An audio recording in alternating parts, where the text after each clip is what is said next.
Wait a minute. That's not what it's like to work here. That recruiting video's just a hunk of shit.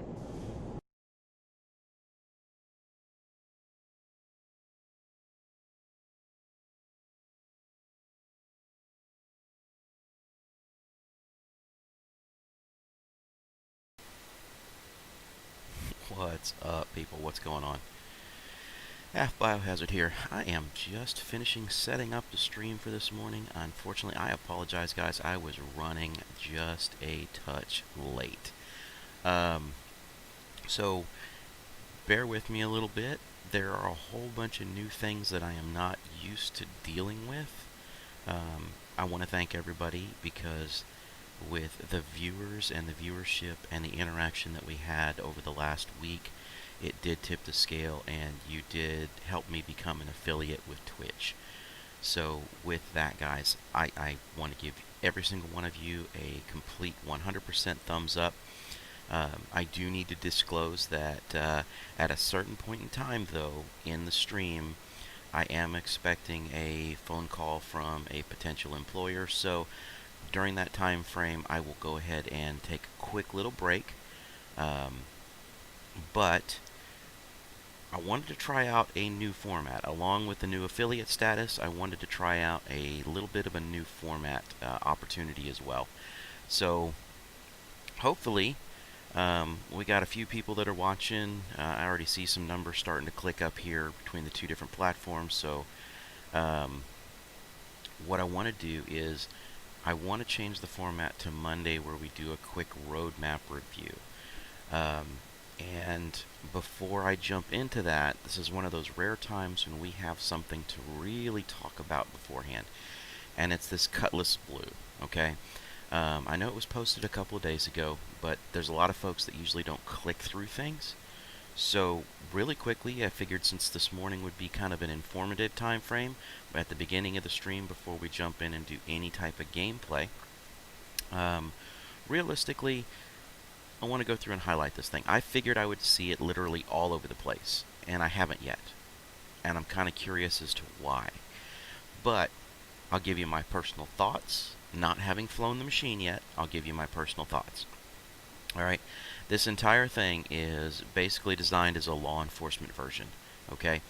This is intended to be a quantum travel jammer. And if you've noticed in game, if you do play, that there are a bunch of NPCs and there are a bunch of scanners, things like that, that are around. There's the local security forces. All of them are flying this machine. So if you're getting the QT jamming, that's what's happening. You're running across this particular machine either from an NPC or a PC perspective. And it's really a good little solid setup, right? Now, the next part of this is capture. Okay, this allows you to go through and capture capture bounties, capture people, capture whatever you want. So that leads me to believe that later on in the game, there's going to be a whole lot more functionality that is going to be centered around this particular ship, outside of just the QT jamming that's going on. Good morning, Mudbone. All right. So contain. After you have captured someone, this thing allows you to detain someone. So I know that's been public knowledge for quite some time, this Cutlass Blue, but I am going to just say that there's a lot of interesting aspects that I think are going to be coming according to this, right? So we'll have to figure out a little bit more in detail about what's going to happen. But if you look at this model, the model is freaking beautiful, okay? Um, you have an integrated quantum dampener, so this is that QT block that you see on a regular time. Basically, Anderson, yeah, it is. It's a giant police car. But beyond that, it's also a bounty hunter's dream. I mean, so it's interesting to me that they took the best pirate vessel in the game and turned it into the best bounty hunting vehicle in the game. Does that tell you how thin the line is between right and wrong? All right, so custom containments. So what I'm hoping for is that they create some missions here soon that are specifically bounty missions that allow you to go ahead and populate these tubes.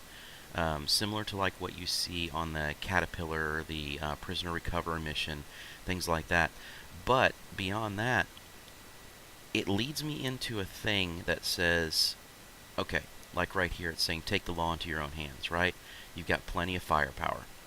It's got distortion repeaters for non-lethal suppression, right? So you want to be able to knock a ship out without destroying it. You got the quantum dampener. You got the containment system, the cells. You have a little bit of cargo room, which is enough to be able to run box missions. Um, Realistically, could you also smuggle drugs in the thing? Absolutely. It's a police car. Why not? Right? So supercharged thrusters. This is one thing that intrigues me. I really want to know more about the supercharged thrusters because I think this thing, it's going to give it significantly more maneuverability, and it's going to give it significantly more capability in the starts, the stops, the whole 9 yards, and the handling of this machine. All right. Um, then it has custom vehicle lighting, emergency vehicle lighting. I think that's a gimmick, but if it floats your boat, it floats your boat. Okay, you can set your lights for different situations, and your lights will come on and show you different things that's going on, right? So a little bit more about the technical specs. It's the same as pretty much any of the rest of your cuddies. It's not a big deal, right? Um, However, look at your weapons. You got 4 size 3 weapons, and you've got a size 2 shield. Okay, that in and of itself, that is huge. That's a great bonus there.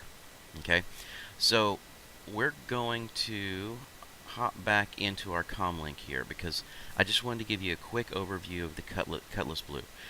But what I'm thinking is that that's going to open up a whole lot of gameplay that we haven't seen yet. I do know that part of the roadmap includes dragging characters, right? But if it's including dragging characters, or whether NPCs or PCs, that implies that you have to knock them out.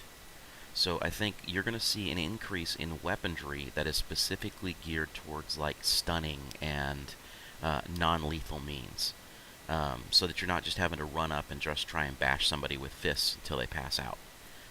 That's not going to be anything good for anybody. So, good morning, Jelly. How are you doing today? Glad to see you on. Alright, so that kind of wraps up the take on the Cutlass Blue. Do I think it's worth it? Right now, I think it's no better than a Cutlass Black, other than your QT jamming, and you would have to work in pairs with someone to really make this thing great. But I am very, very intrigued by what will happen when 310 and 311 drop, and you start to see more and more of the functionality around bounty hunting really pick up. So that's the good part. Now, roadmap. Before we jump into the actual details behind the roadmap, every Friday, and this is the reason why I want to start this every Monday, is they come out with a roundup, right? And it's a real quick just blurb that most people kind of miss to say, hey, this is what's going on, right? So notable changes. Realistically, there's not a whole ton here, but what they're saying is they're going to do some more efficiency in the thrusters and the aerodynamics. So you're going to start to see these ships in 310 fly more like spacecraft, okay? Especially when they hit the air. So the clunkier it is, the worse I expect it to handle. The sleeker it is, like some of these fighters, the better I expect it to handle. So be prepared for that kind of thing. And then thrusters themselves, so like your VTOLs and anything else you see that would be thruster related, as far as being able to hit your air brake, your space brake, going into reverse, things like that. All that stuff, I want to say, is going to be vastly improved with 310. I can't wait to get my hands on it. This may be a chance where I actually do go into the PTU for the first time and give it a test. Ship HUD reworks. So what caught me is most people were sitting here thinking that what we're dealing with is going to be like real true HUD reworks, right? And when I read this, it kind of led me down a different road. You can expect to see further HUD rework done in upcoming patches, right? They're rebuilding the ship's HUD to the new building block UI system. So a lot of the HUDs are going to stay the same. That's really what it's basically saying right here. Is it looks like a lot of the HUDs are going to stay really the same. Okay? There will be some redesigning of the look of the UI, but it's not. I don't expect it to be a whole ton. The building block system that they're trying to shift to allows them to do rapid changes, rapid deployments, and put those HUDs across a bunch of different ships at the same time. So it's more of a code optimization kind of thing. So I'm looking at that and I'm saying, okay, well, 310, I'm not expecting to see a whole bunch of UI changes. I will probably see a few, but not a ton. All right. So that said, let's jump back over here onto our development and let's actually hit the roadmap for a second. Okay. I got it, right? I am not worried about 3.9. 3.9 was done. So if we kind of come back into this and we take a look at when Q1 to Q2 took place before, um, I'm expecting here in July for 310 to hit, just like it did previously. I know 3.9 was delayed a little bit, but hey, we'll get there, right? In development, let's just see where they're at right now. So they're pretty close to having a new mission giver that will be taking place. As far as locations, they're really close to adding shops into New Babbage, and very close to having some improvements done here in Grim Hex, which was long promised. AI. So there's going to be a few more combat weapons that are issued here. They're done and they're just polishing them. They're ready for test. Gameplay. Quite a bit of things that are going on here. Now, as they said, they added efficiency for thrusters, right? So we know about that. They're getting close. They still got some things going on. Elevator panels. Obviously, we all complain about elevators in this game. There's been issues after issue after issue around these elevators. So it looks like they just started working on those. A new targeting methodology. I don't know much about this. We'll have to dig into it a little bit further. But again, I don't want to delay too much gameplay for just going into some of that information. I don't believe that even if we were to go in here and click on this, that we're going to get anything different other than it's better at tracking targets off screen. So once you've identified them, it should be able to track those targets a little better so there's no surprises. Body dragging. So exactly what I was talking about. One of the things that they are going to have to do is you need to be able to take a person unconscious, and you need to be able to drag them if you're going to be a bounty hunter to get them onto the blue and get them into those containment pods. So glad to see that they're getting really close with that. And the higher that these task numbers get, tasks completed, the closer and closer we are to being able to see this patch and get it dropped into the PTU. So I'm really glad to see a lot of these are clicked up pretty good and pretty high. High-speed combat. I think this is going to go hand in hand with the way that they're revamping the thrusters. Ships that are better at high-speed maneuverability, you're probably going to see a much better action out of that. The HUD reworks, again, we just talked about that just a little bit ago. Not expecting anything crazy from the HUDs. I am expecting that because of the building block system, in the following patches we'll start seeing more and more that are HUDs. Alright, the ability to surrender. This, I think, is going to be big, especially if you're running cargo and you don't want to have your ship destroyed. So that's about the only place that I could think that could come back into play. Restricted area reworks. Oh god, we all want this, right? We want to be able to fly through the cities. We want to be able to maneuver around the buildings. I think this is going to be significantly better there. We all don't want the autopilot to kick back in constantly. So hopefully these restricted areas will come in and see a whole bunch more improvements. Okay? Ships and vehicles. They're reworking the M50 to do some improvements to it. I know a lot of people that really enjoy this thing. It's fast, it's maneuverable, it's agile, but that's really where we're at. There's going to be a little bit of work that's being done to that. They haven't done much to it. This may be something that might potentially get pushed. Alright, so let's minimize some of this and we move on into, we had some weapons and items. So there's some new Electron sniper rifles, a few ballistics, a couple pistols, and a mass driver setup, which I know a lot of people are really looking forward to getting their hands back on mass drivers again, because they absolutely rocked early in the game.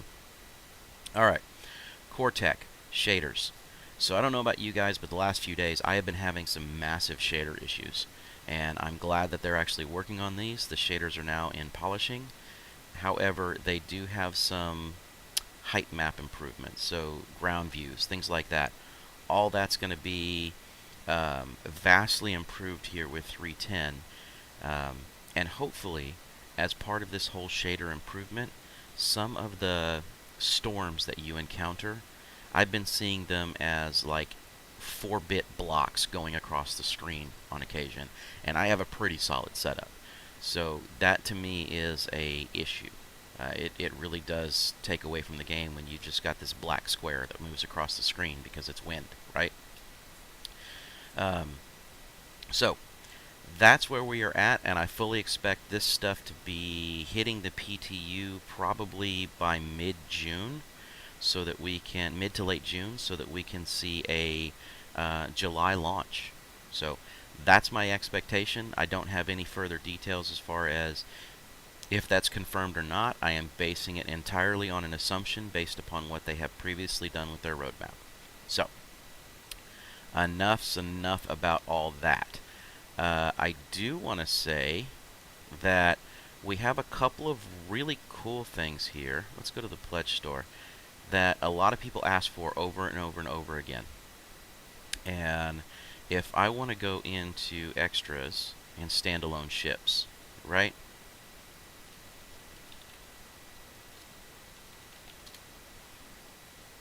You can now buy the Caterpillar for cash. This is one of those few times a year that they actually have it up and sitting here.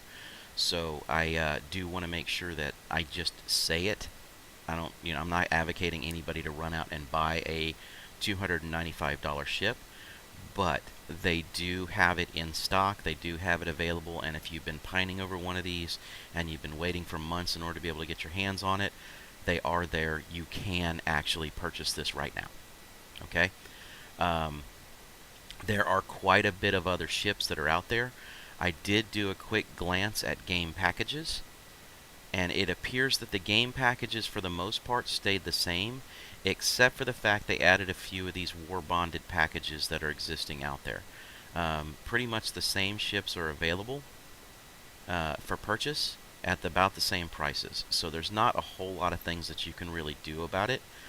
But if you were to do that, you can always go in and do ship upgrades.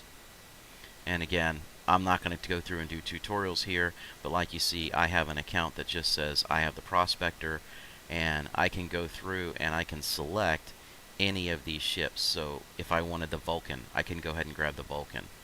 If I wanted the Corsair or the Crusader, Ares, the Inferno, I mean, all of these different things I could go through and I could pick up, right?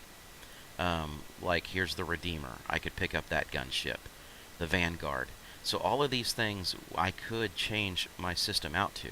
Hell, they even put the Starfarer on here, and we all know that thing flies like a lunkering turd. So, and Jelly, yes, I agree. As long as there's a 30K, I'm not buying, and you're not buying it, right? Hopefully, that's a little different. So they have this one that's really interesting to me. It's called the Crucible. It's a support and heavy repair ship. So I haven't done any research into that, but there is that. They also have the Hercules, so the military heavy transport. The Valkyrie, which you guys know, I am about to buy the Valkyrie. It won't be today. I'm still farming up a little bit more cash, but I am buying the Valkyrie. Okay. Obviously, the Carrack is 600. The Hammerhead is 725 bucks. That is ridiculous. And then you have the Nautilus here. Now, what I'm not seeing, though, is I'm not seeing the ability to buy the capital ships again, right? So I don't know what's going to happen and what's going on there yet. So I'll research it, find out a little bit more, and we'll bring it probably into the conversation next Monday. So I have it on my to-do list. But that's that, right? So if you want a Caterpillar, go to your extras, go to standalone ships, and you can buy one. All right? If you don't, or you want to wait, by all means, wait. There is nothing wrong with that. So, let's see. We're going to go ahead and hop back in here and get started for the morning. Get a little bit of gameplay in. Limited hull cap ships. They sold out fast. Yeah, I would imagine, Jelly, that they really did. I think they're, a lot of people are fiending to get onto the big ships and get their hands on a lot of this stuff, and that's really what, what they're hoping for is to get a quick injection of money just to be able to have some additional cash assets in reserve. Now, the caterpillars yesterday that were available in the game, couple of interesting things happened. Sunday is typically a day that I take off from, $2,000. Well, I'm sorry, some people just want to max out their credit cards. Some people have the international bank of mom and dad, and other people just want to play the game. So I'm, sorry, I'm one of those people that just want to play the game, but I don't want to max out a credit card, and I damn sure don't have the international bank of mom and dad supporting me. So we will kind of jump a little bit further forward here. Yesterday, my thoughts. Okay, we ran into the fact that everybody and their brother was able to get a hold of caterpillars. So what we thought was going to happen did happen for the most part. Trading took a nosedive yesterday. Yeah, right, John. I wish I had the international bank of mom and dad sometimes too. Um, but I will say this: it didn't ruin the game as far as everybody having caterpillars, but it did drastically skew trading. Okay. Um, you would go to some of the normal places, some of the normal routes, stuff like that, and prices were inflated, which meant the profit margins were in the toilet. Um, we did have the ability to go ahead and get quite a bit and still trade with it, which was a shock to me because I thought we would be out of a lot of commodities. Um, but they were still there. Okay, the prices were just through the roof, so margins were not fantastic by any means. Okay, um, and when I mean that, I say your astatine was good; it sold well. Um, you were competing a little bit to get a hold of it, but you were still able to get a hold of it. Your titanium and laranite was still available. Wasn't in mass or large quantities. Sometimes you had to wait 5 minutes to finish filling up. But that kind of stuff was there. Now, what I will say is, since people had access to all the cutties, and since people had access to all of the caterpillars, there were a lot of people that were in game yesterday, and I experienced more 30Ks yesterday in one day than I experienced since 391 has gone live. That's what it was. All right, guys. I apologize. I have a phone call coming through that I absolutely have to take, so I'm going to put some stuff on hold for a minute, okay? Bear with me, guys.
Okay.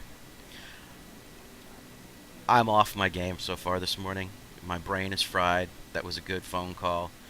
Obviously, I had a recruiter contacting me about some potential opportunities here, which will be fantastic. But Jelly, I will tell you this right now. Um, Thank you for the Tier 1 subscription. Thank you, brother. You are the first ever person to subscribe after we hit affiliate status to Tabletop Nerdcast's stream. So I really do appreciate it, and you will receive a little bitty place in all of our hearts, as well as some reserved screen space that will let everybody know that you have officially become the very first subscriber to this channel. And we are very, very appreciative of it. Now, that said, again, I'm all over the place this morning. My brain's going a little bit weird. Hadn't had enough caffeine or anything like that. And by the way, Mr. Bulldops, welcome to the stream. I apologize, guys, that I had my microphone muted. I had to change the software, change the microphone, answer the phone, get everything done in one split second. So, we are going to get back to it today. All right. So I think I was rambling on initially about how caterpillars yesterday were not really breaking the game, but making things a little bit more weird. Yesterday, in just goofing around, having some fun offline, and trying to just farm up a few bucks, what ended up happening is that we were able to get supplies and materials, but we were not able to get them very easily and quickly. A lot of times we were having to sit and wait 5 minutes in order to be able to get stuff, but it was still available. The margins were greatly depressed, and it wasn't worth a whole ton. But we did have a glitch. Not a glitch. We had a programming bug that worked in our favor. Okay? When I went to go rent a third caterpillar just to have a third caterpillar, it didn't register in my account. So of course I clicked it a couple of times, and each time it told me that it was unable to process the transaction. Well, I had a 30K 5 minutes later. And when I got done with the 30K and had rebooted back into the system, well, I'll show you. You'll see it. Drake Caterpillar 1, Drake Caterpillar 2, Drake Caterpillar 3, Drake Caterpillar 4.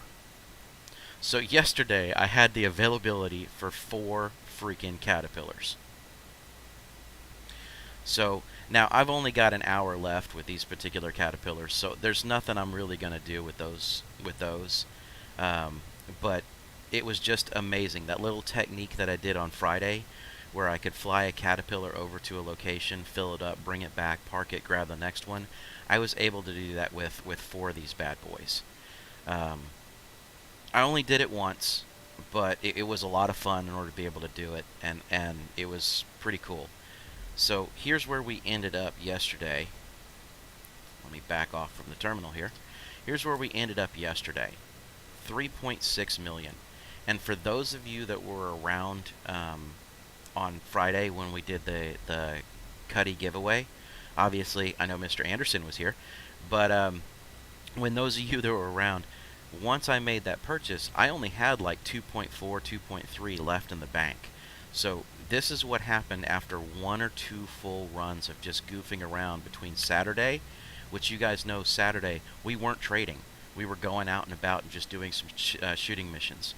But between that and this whole little caterpillar game that I've been playing, right there, the proof is in the pudding, guys, what you can make and what you can do. So again, I'm not advocating run out and buy the $295 caterpillar, but if you farm up the in-game currency, and buy yourself one. You are not going to regret that thing. One thing that I will say here, let's go ahead and grab this bad boy, because I don't want to have one disappear on me as we're going. And I know it won't disappear. It'll be when I land it, they'll put it up and store it. But the reality is, if I have cargo on it, I don't want to lose the cargo.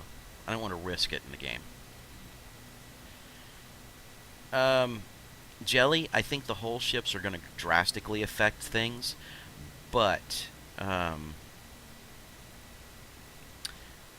I think the issue that we're going to run into is with the whole series that they're going to have to introduce other levels of commodity and commodity trading. Um, because under the current system that they have, you won't even be able to fill a hull.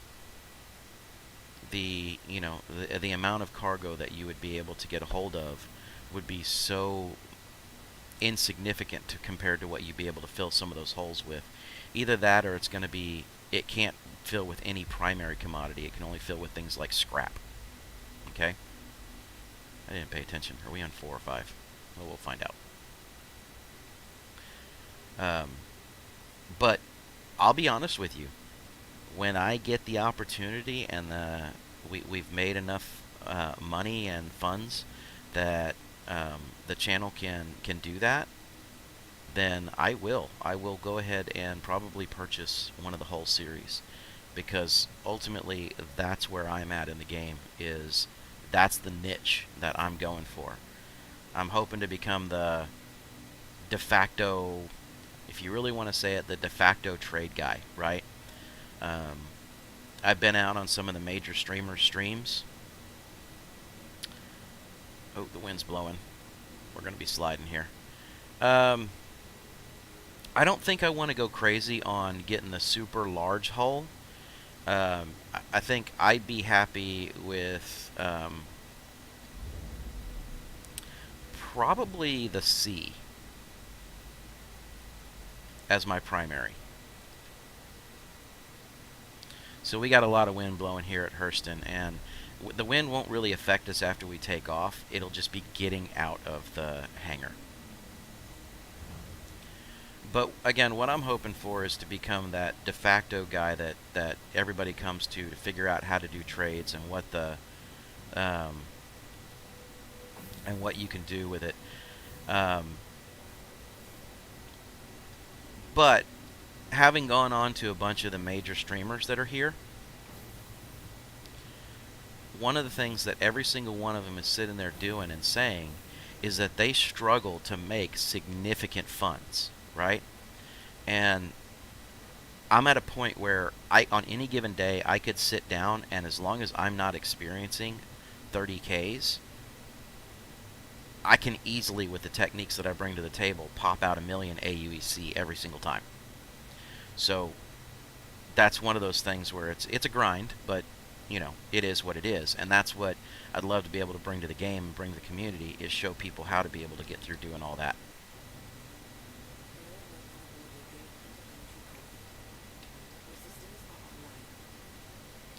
So I haven't even figured out what I really want to do to start off with this morning. I think I'm half inclined to say let's go grab some astatine first thing this morning, and then let's make a visit out to Crusader, and then check on what our diamond prices are coming back. Maybe a little bit later on in the stream, we'll grab our freelancer and we'll head up to the New Babbage area and see what we can pick up there and try and run some potential agresium, because I think there's a location out there that does agresium, but on the trading apps, it doesn't really cover very well, like what the refresh rates are or anything else like that.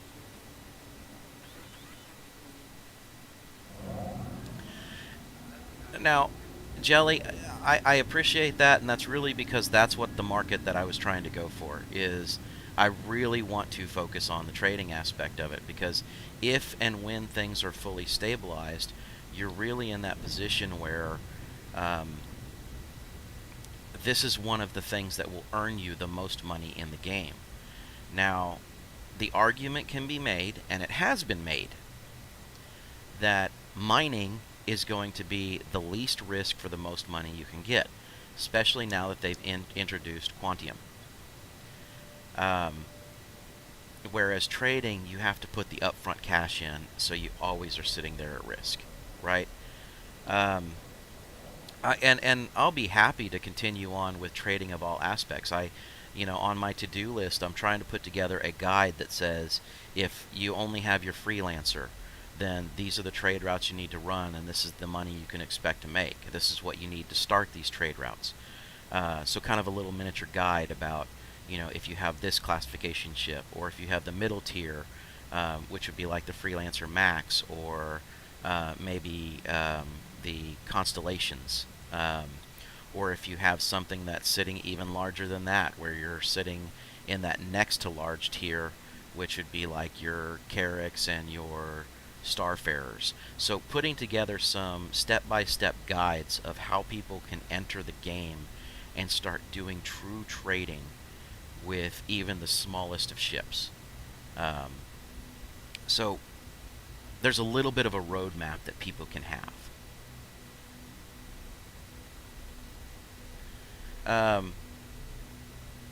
Let's see. I don't think it will. Mining is the most developed gameplay, so I think it just looks the best. I did yesterday after 3 hours of mining. That may be true, but I think that there are some hot spots in the game for mining. I did happen to find a couple of those because, again, that's how I started my whole trading career, is by mining. I should have left that on. We are going to head to Ida. And Woodruff is actually one of my favorite locations when we are there. Which apparently it doesn't want to set. Okay, so we're going to have to do a micro jump.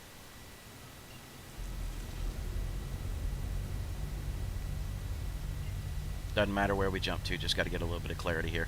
So, out in Crusader, just for, if you want to try it, put it to the test, right? Out in Crusader, in Yila, there's a location called Benson Mining Outpost.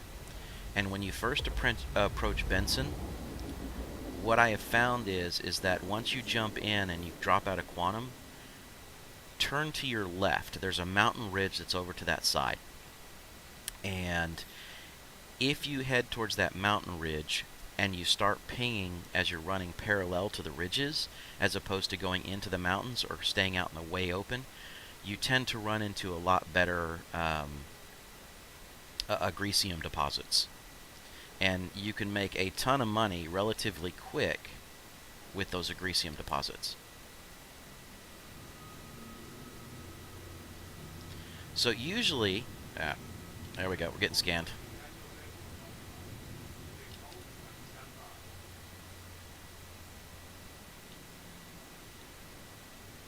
Let's get this sucker's turned down. But I've found that within 45 minutes I can usually fill up my ship with at least 75% agresium on the Prospector, and I'll usually make at least okay money doing that. Now there's times when I'll drop in and I'll find a super huge node, and the node itself is fantastic, and I'll be done in 5 minutes with 100% agresium load.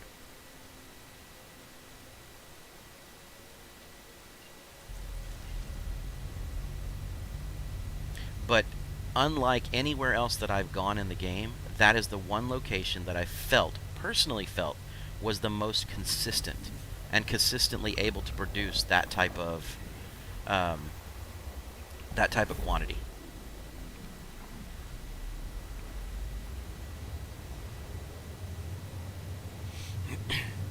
Now, the other side of that is, and I guess I'm going to give a little bit of my secret away there, the other side of that is, if it's a shale deposit, or if it's a quartzonite deposit, I let it be. I'm exclusively looking for, and just doing flybys, unless it's a granite deposit. Okay? The granite deposits have a much better option of the upper tier material. And my percentages that I look for, it has to have a minimum of 5% agresium and be at least a rock of 4,000 mass. If it's not, I just keep going. It's not worth breaking it down. I spend more time breaking it down than I do searching for the better rock.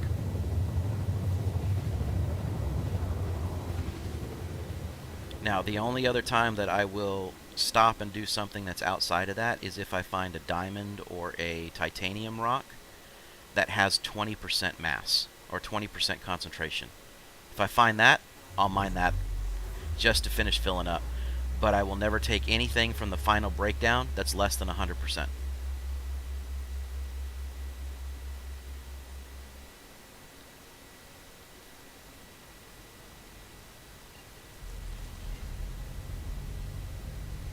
Alright.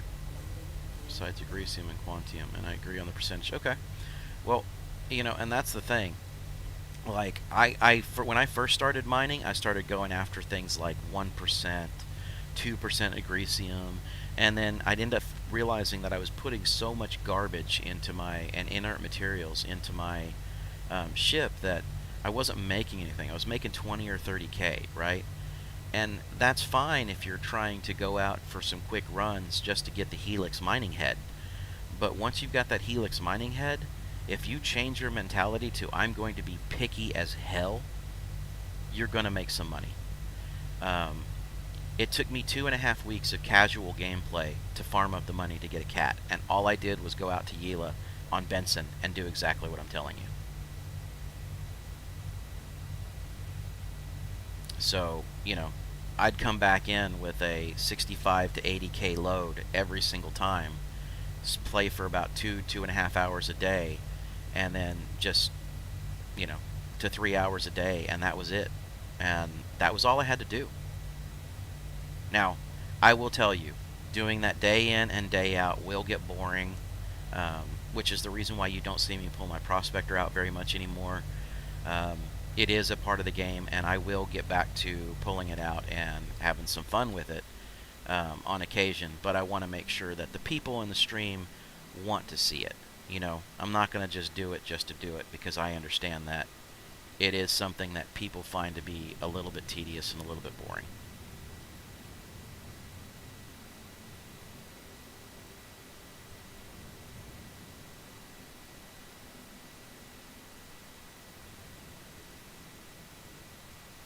Alright, so bear with me here. I'm going to go ahead and bring this girl in for a landing. Now, yesterday, and I do hope that things have changed a little bit, we did have some issues with terminals blanking out again. And again, that may have been because there were so many people on so many servers all hitting up the commodities and the trade terminals that it was just being a bear to try and let the servers synchronize to it all.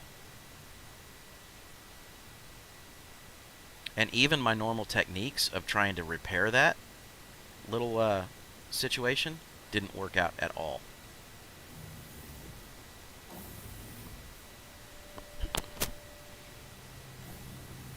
But one thing I did notice, and maybe it was because there was so much lag yesterday when all this was going down. For those of you that follow me, you know that, when I walk in and I see one of the vendors sitting there, my common referred to name for any NPC in any game is Bob, right? So when I walk in and I could see Bob, there was something that I noticed that was unique yesterday. Bob was not standing at the counter. He was standing like 4 or 5 steps behind the counter. And with that was telling me that the whole location didn't load properly, and that the terminals were going to be basically trash at that point. So we'll see if it's corrected or any better this morning.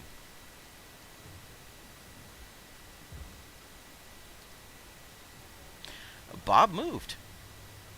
I'll show you what I was seeing, right?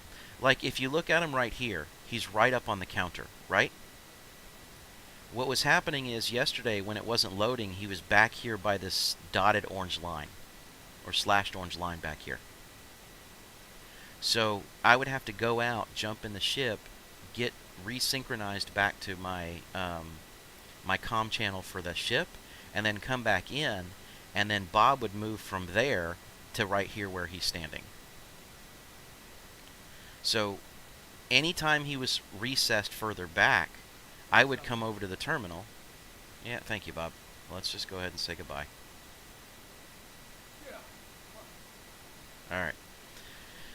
But anytime I would come in and he would be standing back there, I would go to the terminal, and this terminal would be completely blanked out.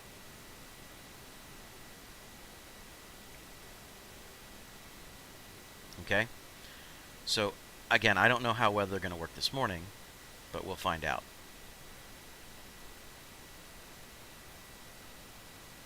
Apparently, it's not wanting to work very well this morning either. Yeah, Bob's going to get fired. All right. So, yep, came right on up.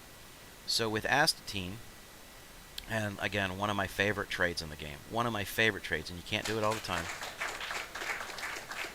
All right, Normus. I appreciate the follow. Thank you very, very much. You get my old boy with the hand clap good job routine. So, welcome to the stream. All right, so Astatine, again, one of my favorite trades in the game.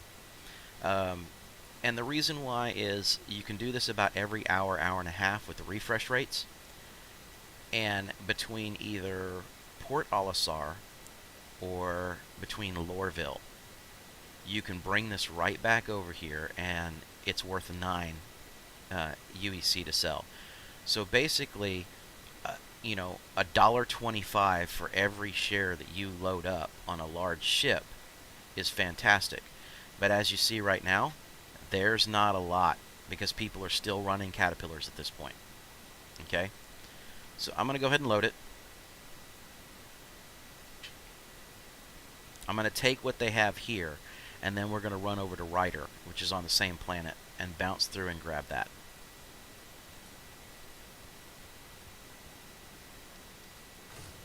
So Normus, I believe I've seen you on stream before, so welcome to the stream. Again, thank you for the follow, and you know, as you see, we've got a couple of regulars like Jelly and a couple Mr. Bulldops and a few others that are here on a regular basis, and I really like to interact with chat, so feel free, you know, ask any questions, tell me what, you know, things that you like to see. I, you know, kind of specialize mostly in trading. I have done a lot of the other aspects in the game, but I do specialize more in trading. It's just something that's a little bit more fun for me. And we have a pretty respectful community for the most part that jumps in and joins us on chat. So there's a lot of very helpful and knowledgeable folks that are here.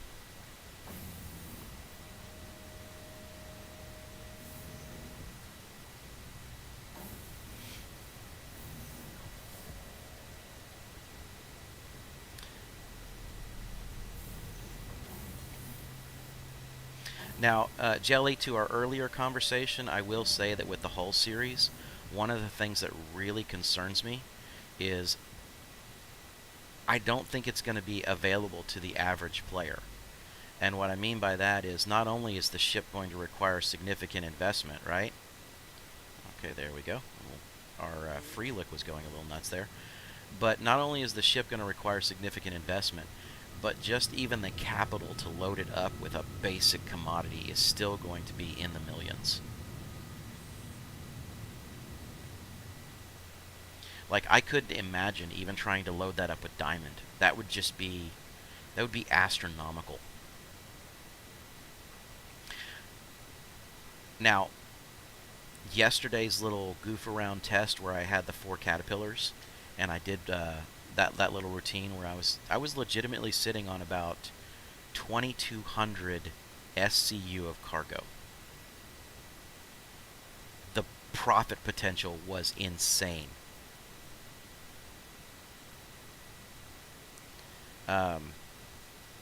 Now, granted, if you're able and you're successful at getting 1 or 2 runs in, and you're able to build up that profit potential behind it before you, because you'll be risking damn near everything right after you buy that ship, right?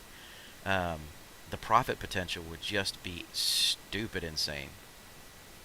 Why is my map all rotated funny? There. Get my OCD back under control. Alright, let's head over to Ryder and see if they have anything else that's left.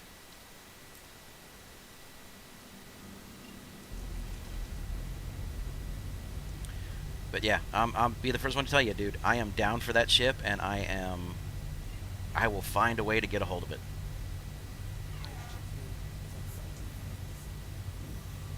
Now, the other little trick of the trade here, especially for those of you that have Caterpillars, and a lot of new people make this mistake with a Cat, it's not fuel efficient.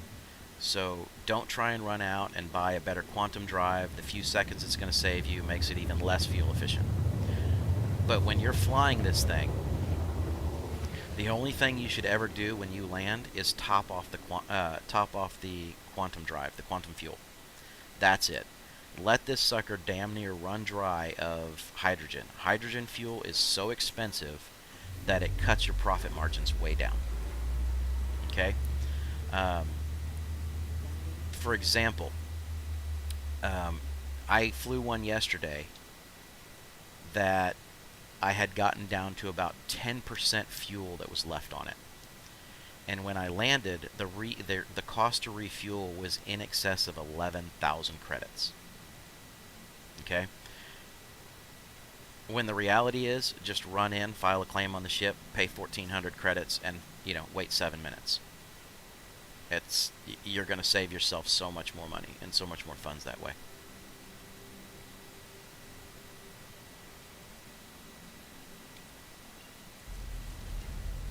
And besides, your hydrogen fuel, it's going to take 10 to 15 different runs like this before you ever really see a major dent in your hydrogen fuel.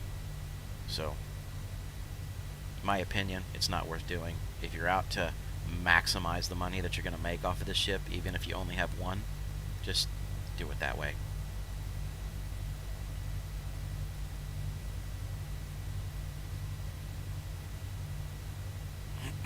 Excuse me.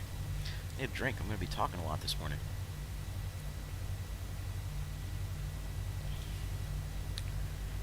So now that I've kind of gotten a lot of the business bull crap out of the way, how's everybody else's mornings going? Obviously, I've had a Jelly going back and forth with me. We've had a good morning from Bull Drops and a couple others, and I see some folks that are both on Twitch and both on YouTube. So, again, just kind of want to see how everybody's doing this morning.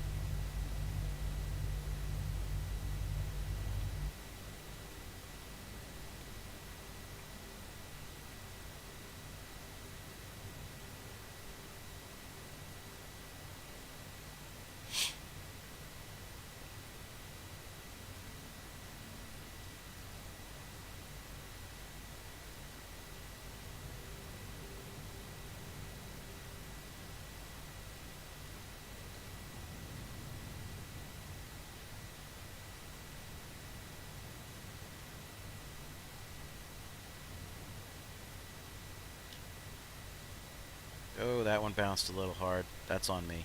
Alright, whatever. Is there wind blowing me? Oh, wow, interesting. I don't think I've had any wind blow me on this pad before. That just means we've got a good storm out there. Alright. So again, normally I wouldn't advocate making a second trip onto the same planet. At least not for an astatine run. But because where my end goal is to get back over to Port Olisar to sell this so we could check the overall diamond situation and titanium situation coming off of Tram and Myers, I want to make sure that I'm at least making a cargo run that's worth it. There you go. Thank you. Got it. Yeah, there is a little bit of wind. We'll go ahead and bolt this way and see if we can get through it. You doubled the RAM to 32 and now looking for an SSD. A buddy of mine is giving me his old graphics, which is an upgrade to me. So, John, where are you in the U.S.?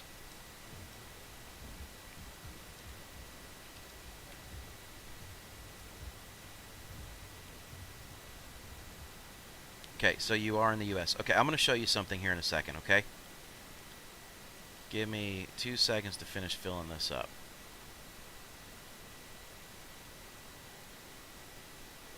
There we go. what do we have here? See, astatine prices are raising. People are running astatine like crazy right now with what they've got a little bit of time left. All right. So I'm going to top off with just something that I think is absolute garbage, and I'm not really happy to do it, but so that we can get the run underway.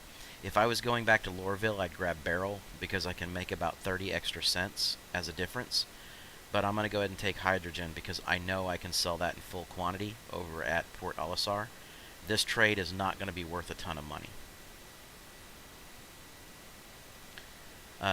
But again, you guys know me that have been sticking around. A lot of this has to deal with checking out what trade routes are available for the day, because you have to adjust your strategies based upon what's happening in the overall market.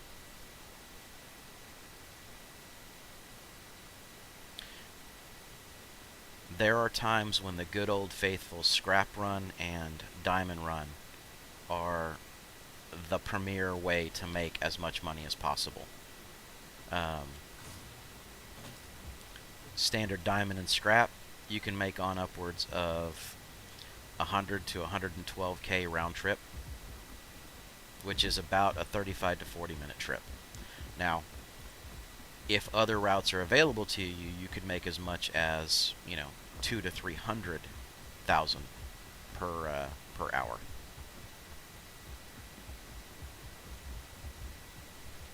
But again, you got to deal with what the terminals are able to have and handle. All right. So John, once I get up and I get us into Quantum, I'm going to show you the drive that I use, and it's very, very inexpensive for the size that you're able to get. And if you're only wanting to run this game and a few other games on it, it'll be perfect for you, and you can order it online. The Inland? Yeah. Now, you don't have to have the terabyte size. You can also get the 480 gig size, which is more than enough. And that's my recording drive, by the way. I record to that 480 gig. So it's cheap. It's through Micro Center. It's cheap, and they can ship it out to you. And it's in my opinion, it's the best bang for the buck. No, feel free to go for the terabyte. But yeah, it's the best bang for the buck. I mean, you can go with some of the bigger name brands, obviously. You can go with the Samsungs, or you can go with, the Crucials, or some of these others that are out there that, are the name brand, but you are going to be paying a little bit more for the name. I can honestly tell you, though, from the performance that I've gotten out of the drive, it has met every need that I've possibly needed. And if you're really looking at it from a gaming perspective, what I'm streaming to you right now is all being done on one PC. So it's the same drive that I'm quoting. You've seen the specs of the PC, and it's not only running the game, but it's also running my streaming software at the same time. So I stand behind the equipment, is what I'm saying.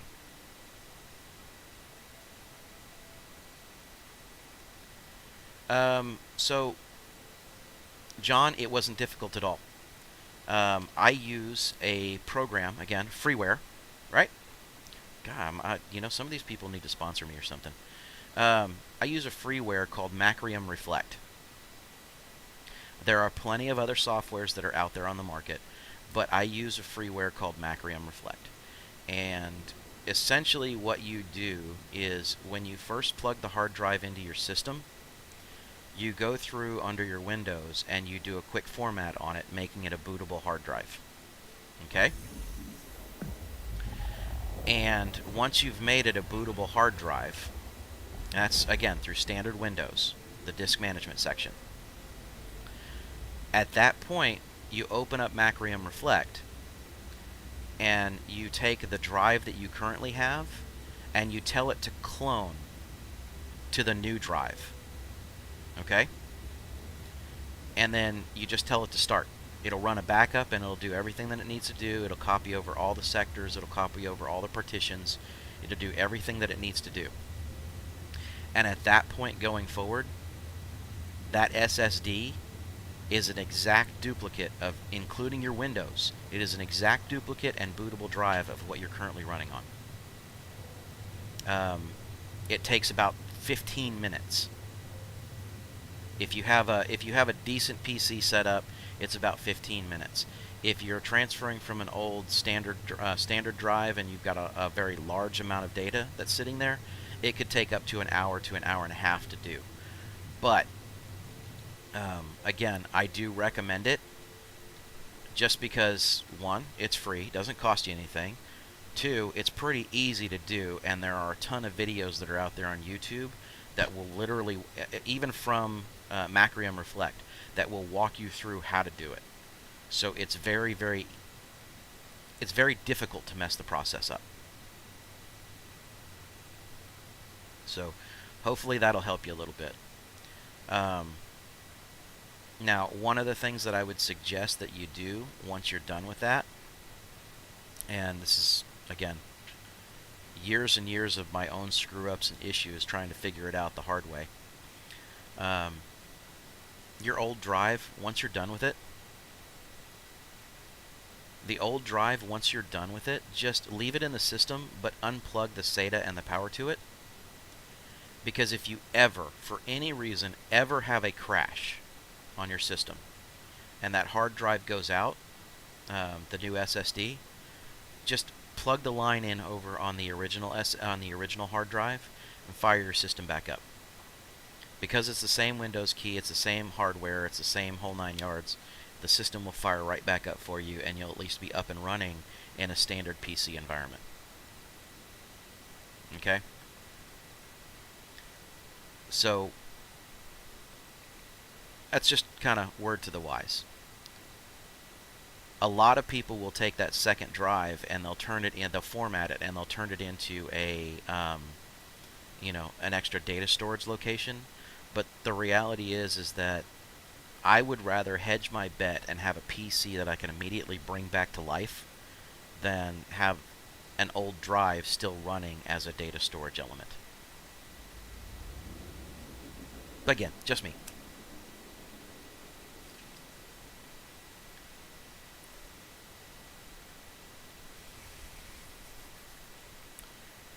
Alright, I heard us starting to slow down, so I'm going to go ahead and correct the camera view here. And get us back in.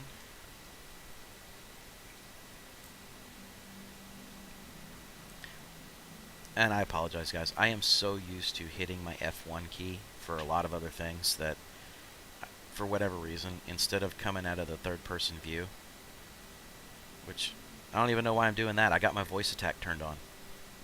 Ugh, okay. I'm all kinds of messed up this morning.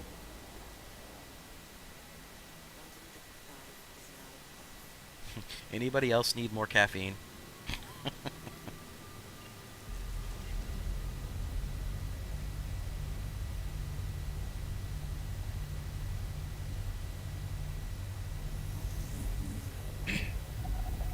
Excuse me.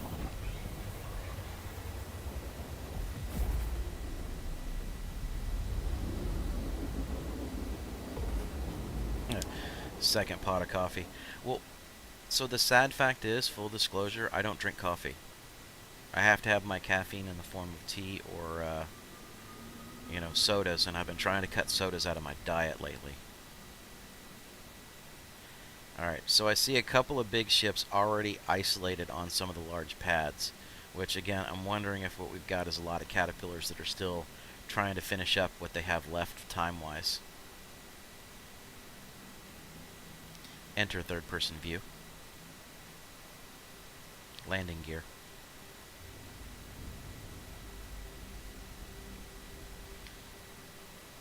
Yep. So like I said, got to get the voice attack running this morning.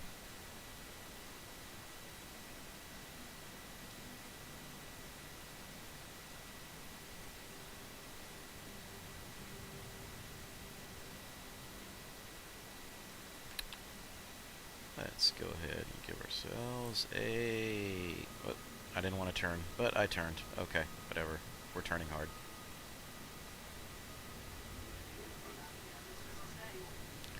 Where are you going to dock us? There's a caterpillar. There's another caterpillar.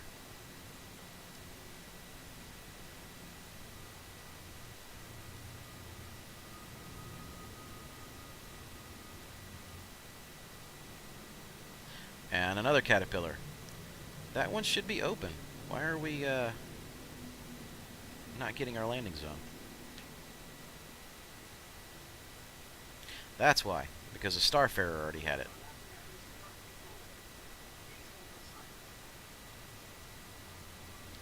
See, this is everybody's business today. This is exactly what I was worried about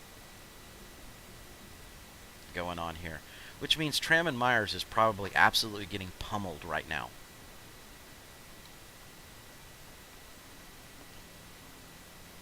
With trade goods.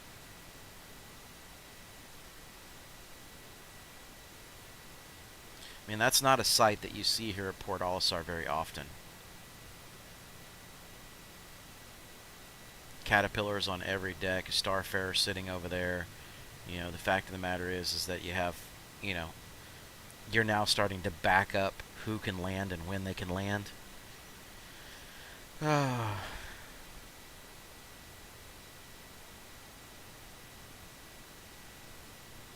Part of me, and I apologize, but part of me is in that boat where I want to say, oh, we got a landing spot.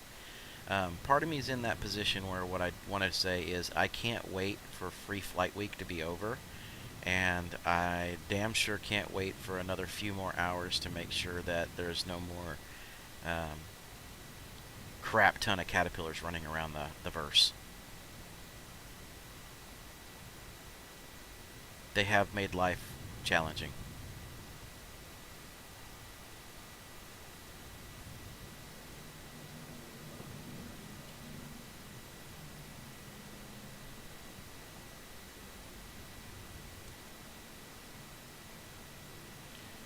Alright, so while I'm here, let's go ahead and... One of the things that I advocate for here at Port Olisar, right? Go ahead and use the auto land feature.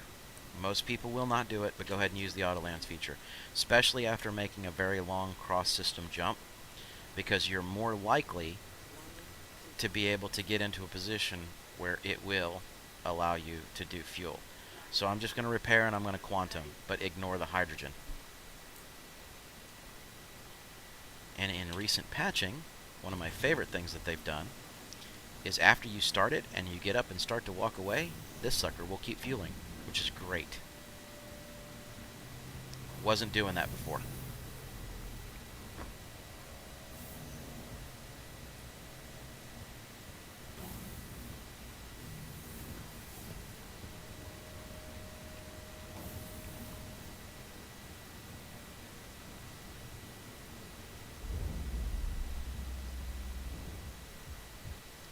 So guys, let me know, you know, again, between YouTube and you know, Twitch, there's quite a few people on right now, but let me know if you guys would like me to dedicate a day, and what I can do is I can dedicate a day to what the average ships that most people have.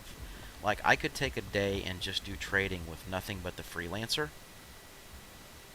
and that way it would show a lot of folks how to get involved in trading on a much smaller scale, but still give them an opportunity to do it with the ships that they have.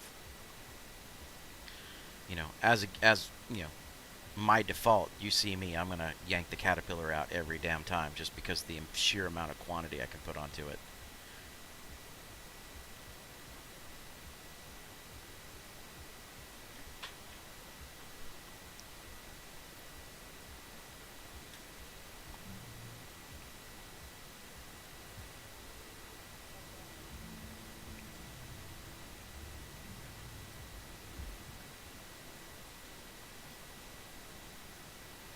Again, I really wish they would change this interaction, that the moment you click to interact with anything, it automatically takes you to first-person view. That's one of those annoying features that I think could use some improvement. Quality of life thing. Alright, so again, I'm not planning on making a ton of money here just because of what we had to pick up. But like for the Astatine, look at this. It's it's almost always 9. It's down to 8.1. That means that we probably made 40 or 50 cents on our shares. which is ridiculous. Absolutely ridiculous. Now, this is what happens when you got guys that have caterpillars for only a few hours, and they pretty much are spending 24 hours on the game just grabbing anything and everything they possibly can. I'm almost going to make as much in profit off of the hydrogen as I would on anything else. So it looks like larger tier stuff is probably broken at the moment.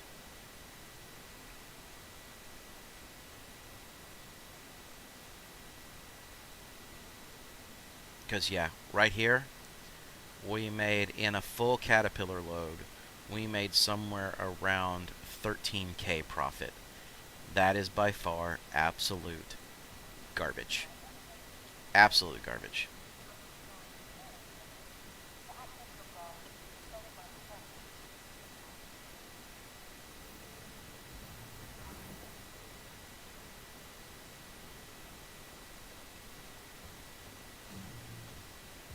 Alright, so let's get back out. And let's see if we can find an alternative. To be honest, I think the drug prices are probably pretty crap too right now.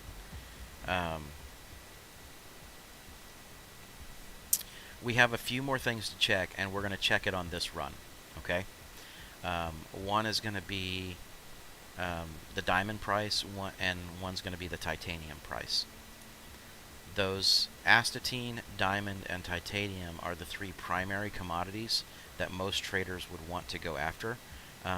We can also check the laranite price because we will have availability to it at Tram and Myers.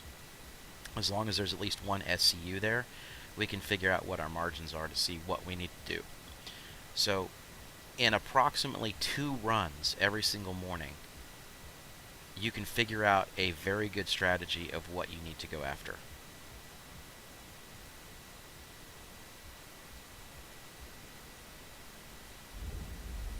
A cat is a death sentence with them since you can't unload that much at a time.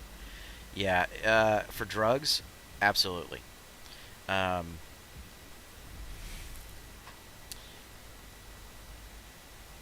You would have to park a caterpillar, and you would have to spend probably a good 3 full days of doing nothing but server hopping and bouncing around in order to be able to try and sell whatever drugs if you were to fully load a caterpillar. Now, the difference with that is stems and distilled spirits. You could probably sell all of your stems and all of your distilled spirits on a cat within 1 or 2 locations, but you're just not going to make the profit margin that you're looking to make. Let me go ahead and launch up and give somebody else access to the platform here.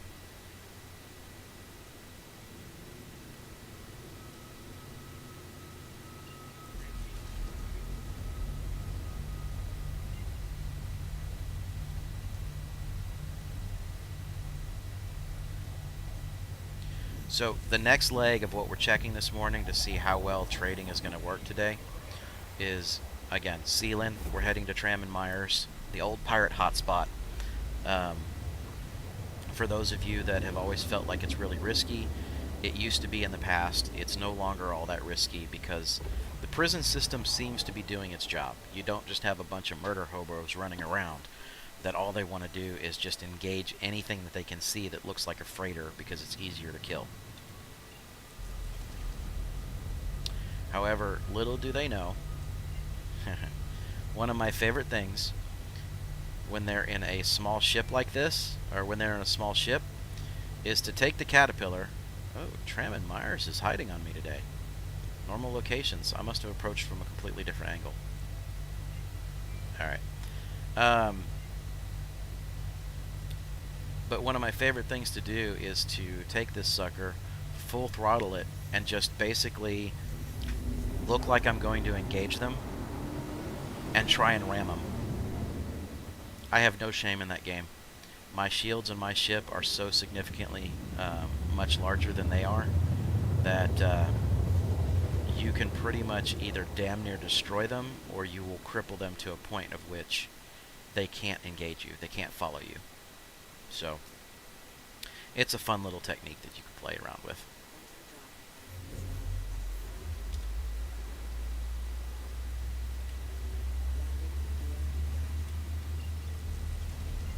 let's get lined up and then enter third-person view.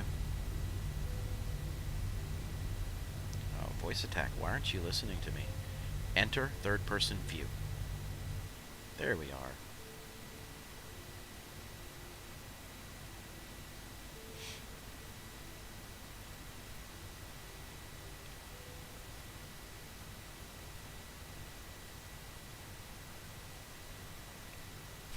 Jelly, it's quite possibly that dick in the caterpillar was me.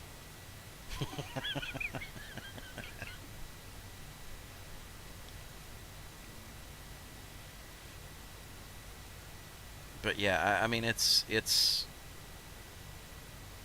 the worst thing you can do, and I know it's a game, right? But the worst thing you can do is panic when stuff seems to be going wrong.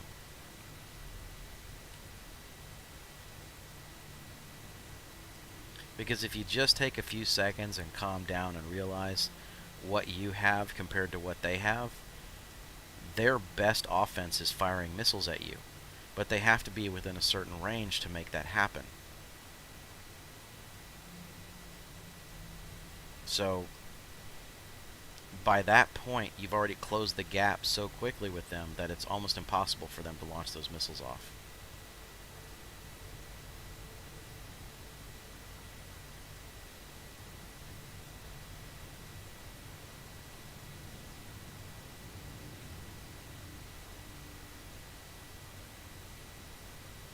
See, like I said, used to be back in the day, if you flew into Tram and Myers, there was about a 90% chance that you were going to get wrecked by somebody that was here.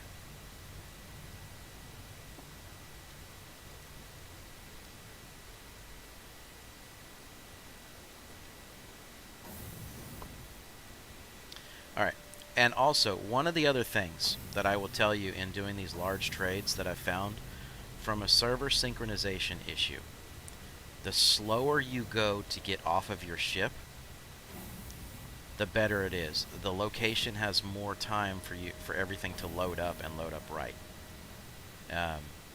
So again, early on in my trading career, I was doing a whole bunch where I was just sprinting off the cat as fast as I possibly could. And I would run into places where the terminals weren't even reacting to me. Let's get out from underneath her. So, take your time. The few seconds that you're going to have, it's going to save a lot of aggravation and frustration.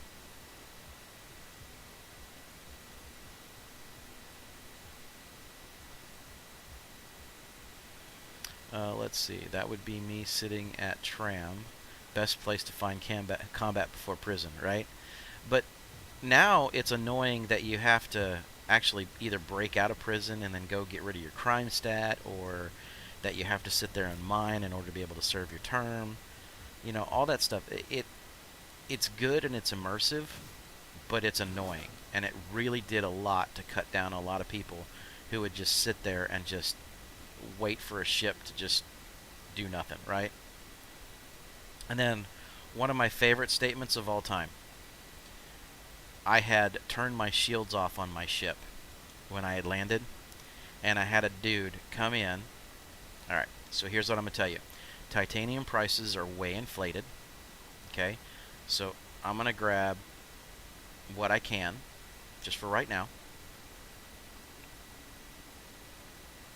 So I'm at 363 total overall for this. But again, we're checking what we can check.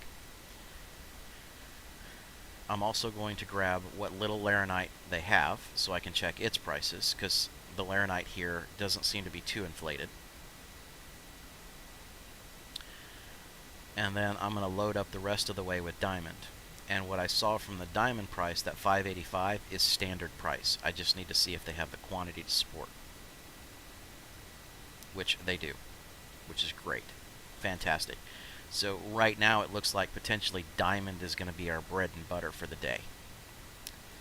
Except it wants to service error on me.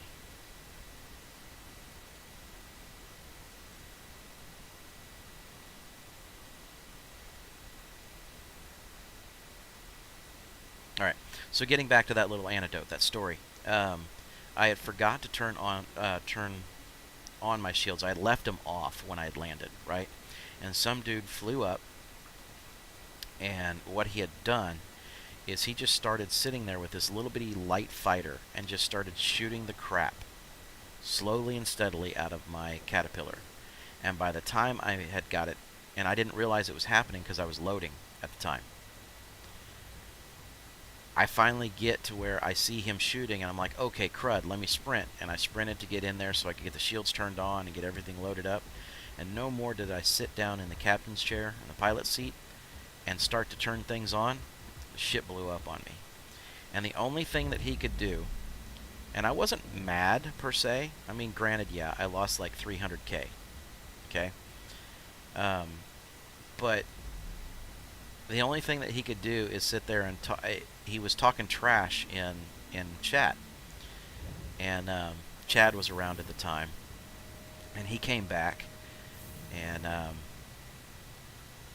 the dude when in the global chat, I even told him, I was like, you know, dude, that was kind of a dick move. I'm not pissed, but that was kind of a dick move. And his exact reply was, play with friends and, for lack of better terms, play with friends and never turn your shields off.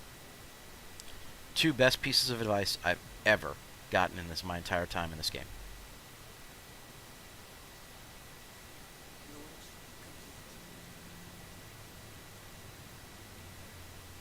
Alright, so Nano, that's one of the things that I was looking at getting ready to do was run out there and try that at some point in time. Normally I've been avoiding that particular area.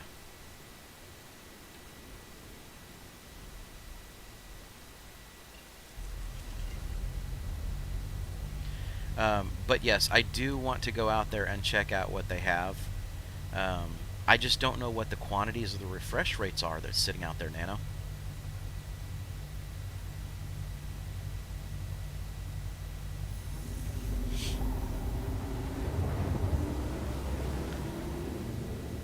Oh, not the Ida Moon. Okay, I buy constantly at the Ida Moon. I thought you were talking and referring to the location that's out near New Babbage.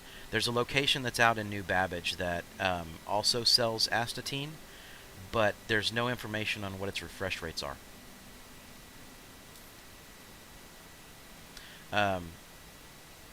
But yes, you may have missed it earlier, Nano. What I did is I actually did an astatine run to come back over here to Port Olisar from there. So I'm at the beginning of the stream where I'm trying to check out what routes are viable for the day. And of course, Port Olisar doesn't want to let me get there without having to do another micro jump. So where are we going? Give me something I can lock onto.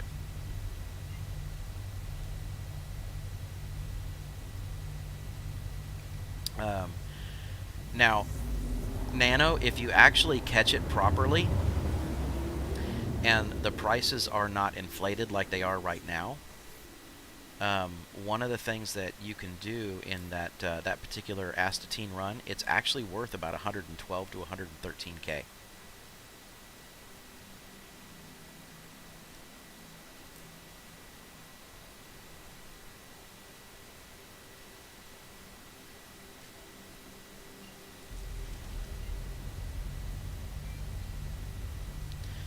Yeah.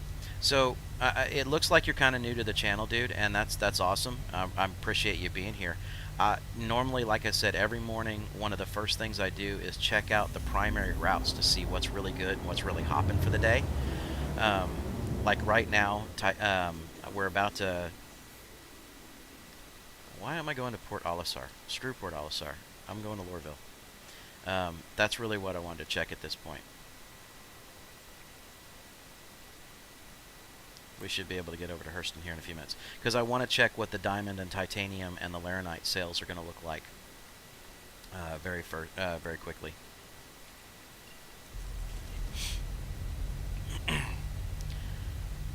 So there's a couple of other routes that once we get done with this particular one, this will tell me what way I'm going to take the stream for the day. Because I want to be able to open up to really making some decent cash.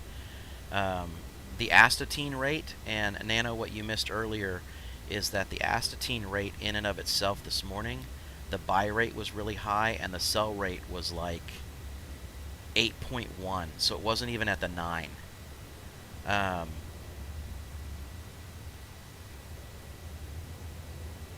really, it's not recognizing your ship. Okay, all right. I think what you're running into is a standard glitch that I've been experiencing a lot lately now. Um, when you land at a location, okay, are you talking about the fact that the terminal itself is blanking out and that it's not showing your ship sometimes? And then when it does show your ship, it doesn't show the commodity?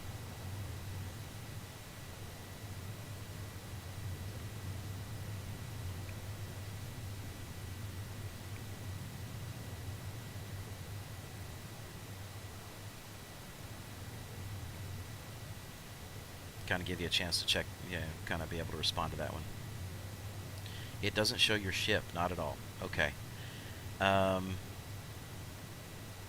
I've run into it a few times, and one of the things that helps me to solve some of those when it happens is if you go back out to the ship, not show the commodity, you just wait. Actually, there's a different technique. If you run back out to your ship, and it sounds like you've got a Caterpillar also, get on the lift, go back into the ship, and what it'll do is it'll pop up and say that you've now entered your comm channel for your ship. At that point, go ahead and exit your ship again, because now what it's doing is it's giving that location a chance to reset as it's trying to link between the locations that you're at.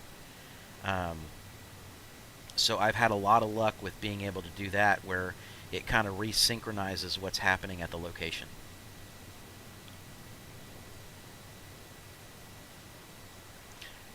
There's a good possibility you'll probably have to see me do it here today on stream. I already had to do it first thing this morning with the astatine run, actually.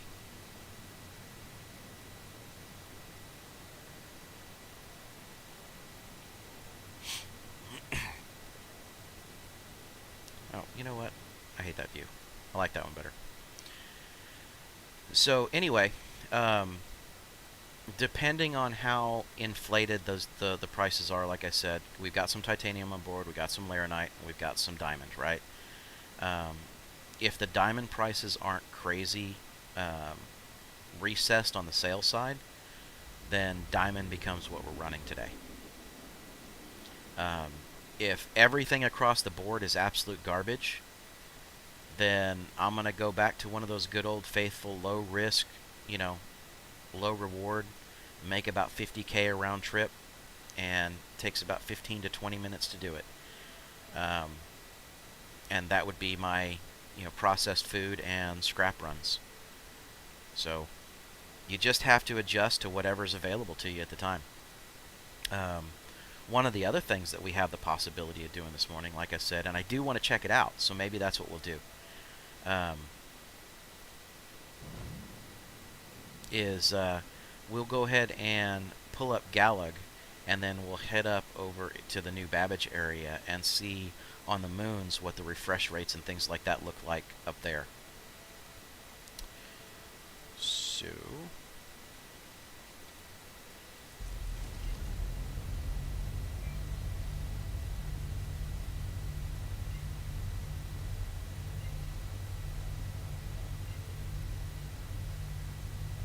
give me a minute here, guys.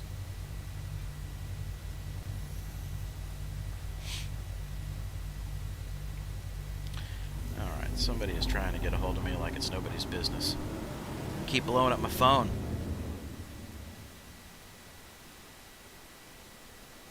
Alright, let me see what they want.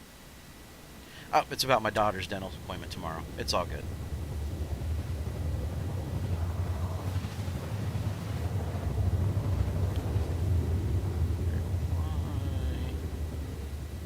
One to confirm. There we go. Alright. My daughter is going into the orthodontist tomorrow. She's got to have some dental surgery in order to be able to have her wisdom teeth removed. So tomorrow's stream, I'm planning on kicking it off not at 9 a.m. I believe it's going to be about 1 o'clock in the afternoon when I actually kick the stream off tomorrow. But That'll give me plenty of time to get her home, get her doped up on her medication, and hell, there might even be a funny video of her acting goofy on the car ride home. We'll see how that all plays out.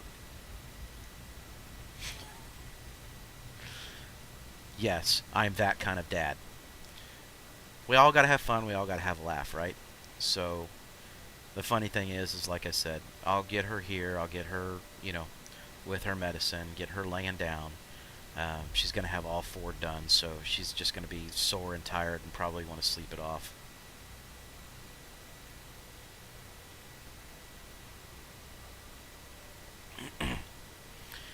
um, yeah, I do use Gallic, and right now I don't have it up and running, but there's a couple of things that I currently use, which obviously there's Gallic, and then there's this guy that came up with an old spreadsheet, and when I need a quick reference, I just click over to the 3.9 spreadsheet, and it's a Google Doc. But normally I will use Gallic.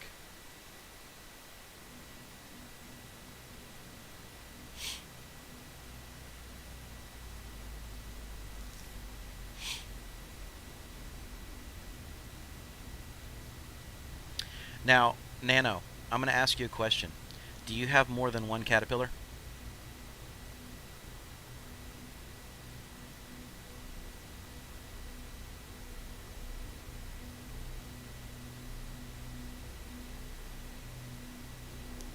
Landing gear?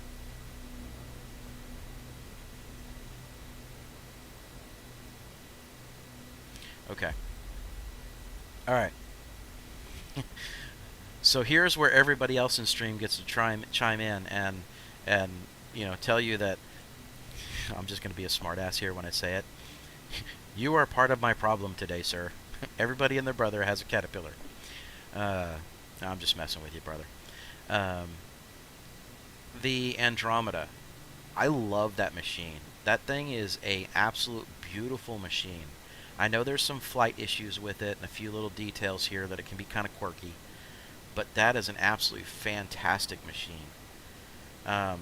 From a trading perspective, though, the fact that it only has that like 90 SCU, that kind of limits the possibilities on how to make real good money with the thing.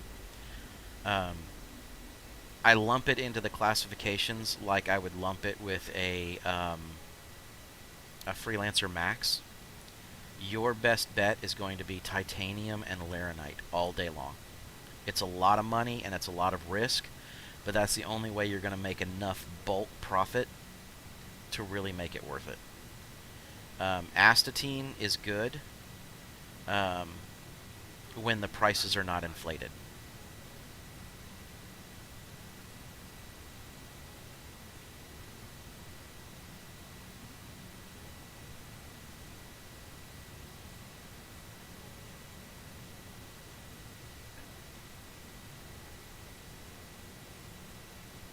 Alright, let's see if we can avoid the autopilot today.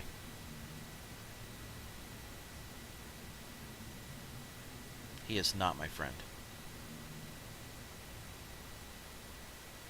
Although, I am very glad in 3.9 that they did correct the issues that they had going on with autopilot, where if it does kick in, it only kicks in for a short time.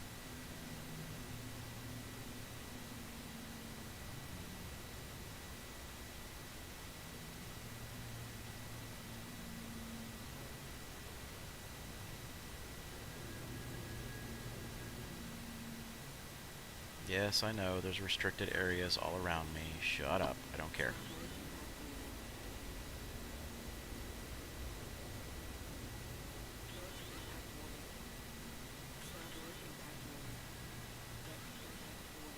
I ain't even messing around with this one because I'm not too worried about it. I'm just going to put you on the ground. This is about testing the trade. I'm not worried about the beautiful landings and other stuff right here.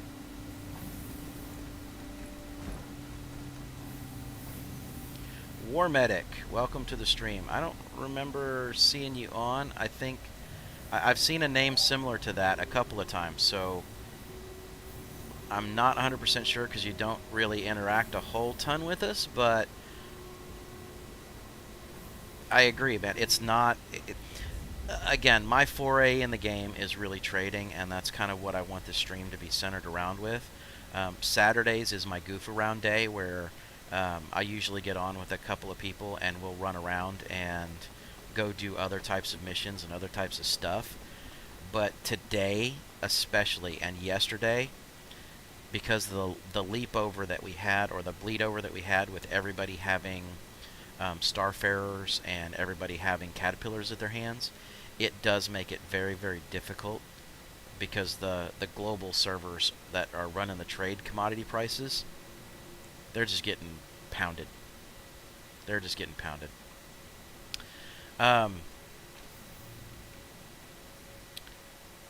I will tell you right now, there are still a few commodities that you could run War Medic and still make some good money. Okay? If you're willing to just do a little bit of a grind, you can make upwards of 150k an hour, which, again, for some of the upper tier traders, that's not the best amount of money in the game or in the world to make. But 150k is still 150k. And at no point in time, what's this fool doing? All right. Okay. But you can still... Jesus. What's happening on the server? Everybody's got a little pep in their step, right? Alright. So ultimately, War Medic, what you would want to do from a grind perspective, it's go out to...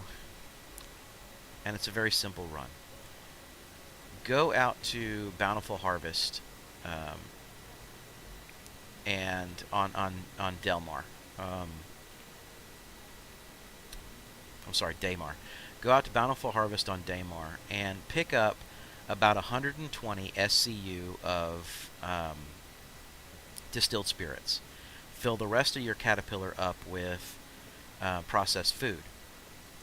Run it over to HURL4 and sell it. At HURL4, pick up scrap. Oh, we got a train. We're probably going to miss it. Got it.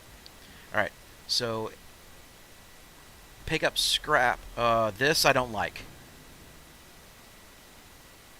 That door was wide open. Don't give me this crap.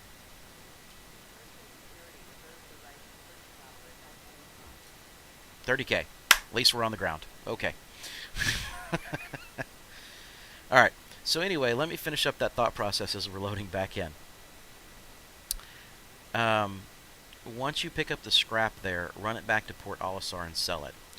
So the processed food and the distilled spirits of 120 SCU will sell and offload completely at HURL4. Okay? I'm going to go into the US servers this time. Once you're done with that, you'll end up making about 22 to 24K. Okay? It's not a lot.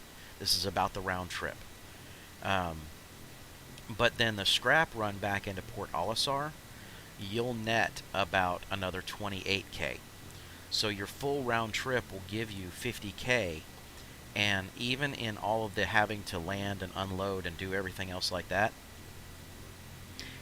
it's about a 17-minute round trip, which means you're going to be able to do that 3 times an hour in general and make 150K an hour. And at no point in time is your ship ever loaded with more than 85K worth of cargo, so that is the risk that you're accepting at any point.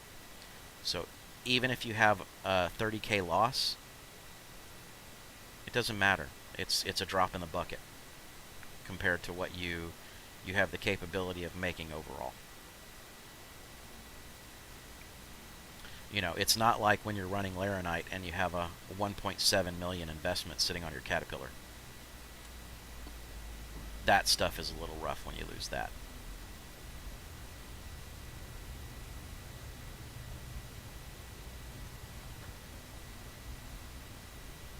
So, I don't know about anybody else, but did anybody else's heart skip a beat when all of a sudden we were on that train and a second train pulled over it? I was having reminiscent days of 3.8.2, getting stuck on the train.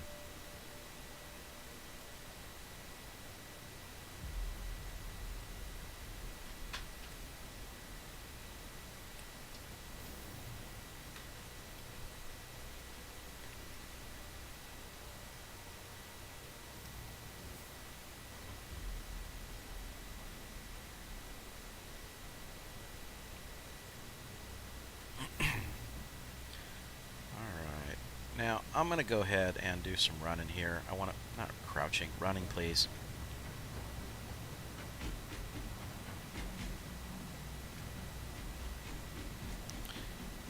Once I had to update my user file, a crap ton of my hotkeys got messed up and changed, so I'm trying to get used to the basic hotkeys again until I get all my configurations set back in.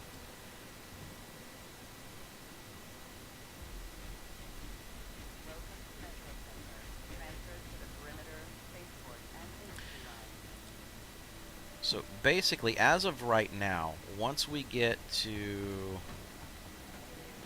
the central business district and we're able to sell this load, it looks like to me right now the only viable trade that would be worth it at this point looks like it's a diamond run coming out of Tram and Myers and running back over into Lorville. But again, I don't know how many people are going to try and exploit it.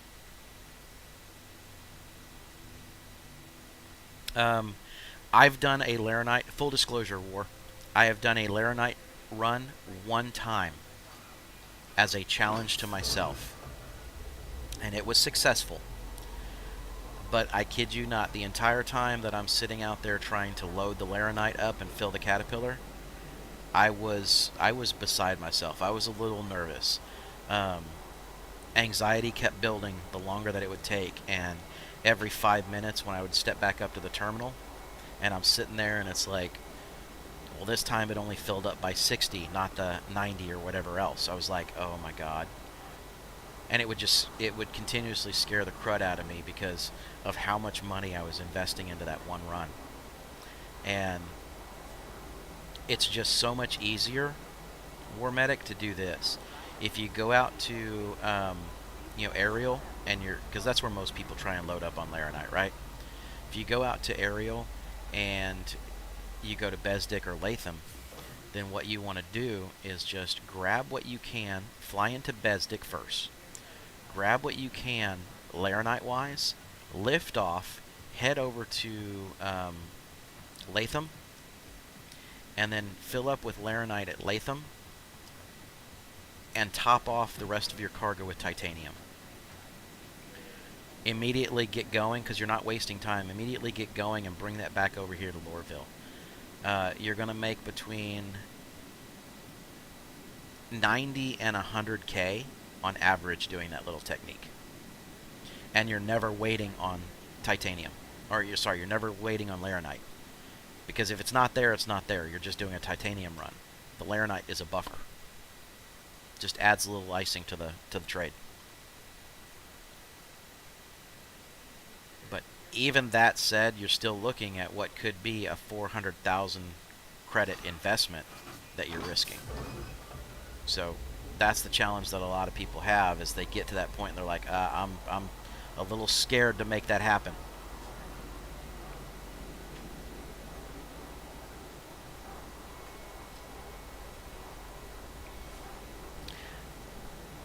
Now, you know who I haven't heard from yet this morning? I kind of am curious to see if he's even on this morning. Red Dragon, are you on stream this morning?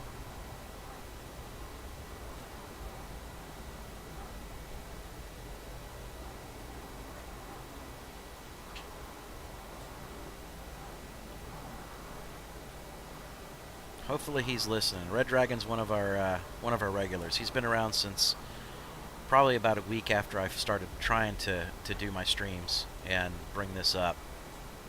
But good cat. You guys ever need any stock trading advice, by all means, hit him up. He's usually in my chat.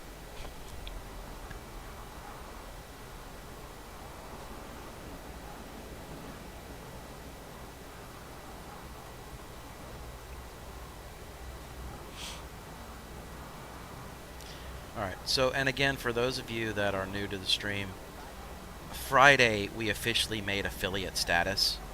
And, again, I wanted to thank everybody that has been here for a while and helping us do that. But Friday we officially made affiliate status. So there's a whole bunch of unique fun stuff that got unlocked. And I've done what I could to try and configure all that.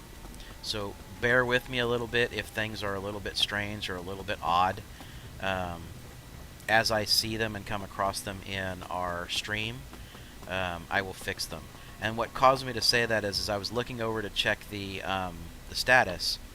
You know, Coxie Norm, you you as our most recent follower, obviously, I try and highlight on the stream the most recent follower, and it kind of truncated your name off to the side of the screen because it's not centered properly.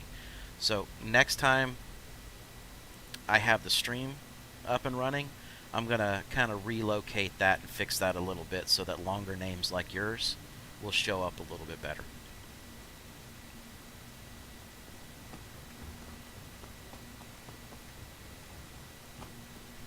But we'll figure out how things are going to look and how things are going to go, because I did put a bunch of GIFs and other things that are sitting there. So bits and all the other nonsense. So all right, Pro Copies, thank you for the follow. I appreciate it. Or wait a minute, hold on. What did it say there? It's not telling me what just happened. It told me something about Pro Copies, but it didn't tell me what just happened. I'm going to have to figure out. So, Pro, if you're in chat, will you tell me what you just did? Because I want to make sure that I get it fixed.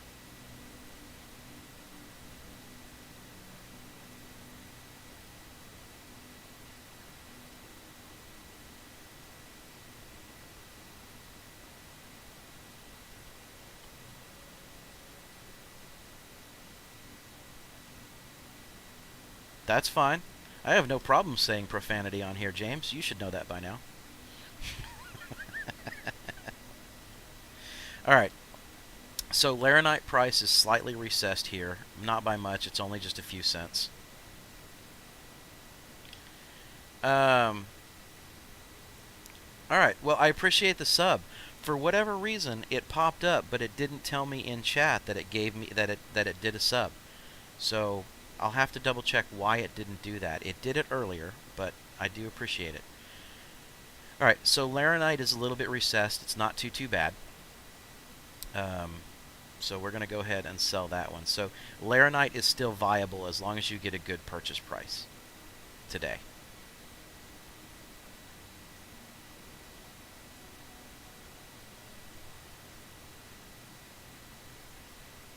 Alright. Now let's check what's happening with titanium. Titanium is 8.89. Now, I bought it at an inflated rate. Tram & Myers is not usually where you're going to buy titanium. So it popped right back up to 890. So titanium is holding steady. So titanium is valid. So right now, Laranite and titanium, which means we could run over to Ariel and do a load right now and make some pretty decent cash off that. So for all of you that are on stream and actually playing right now, if you beat me over there, you're going to take all my stuff. But the terminal itself is struggling. There we go. All right. And then finally, diamond. Okay. So 735 is the standard price of diamond here at Lorville. Diamond, I will tell you right now, is going to be a viable run because at 585 to buy and 735 to sell, you're going to make some good money. And because that was our predominant cargo,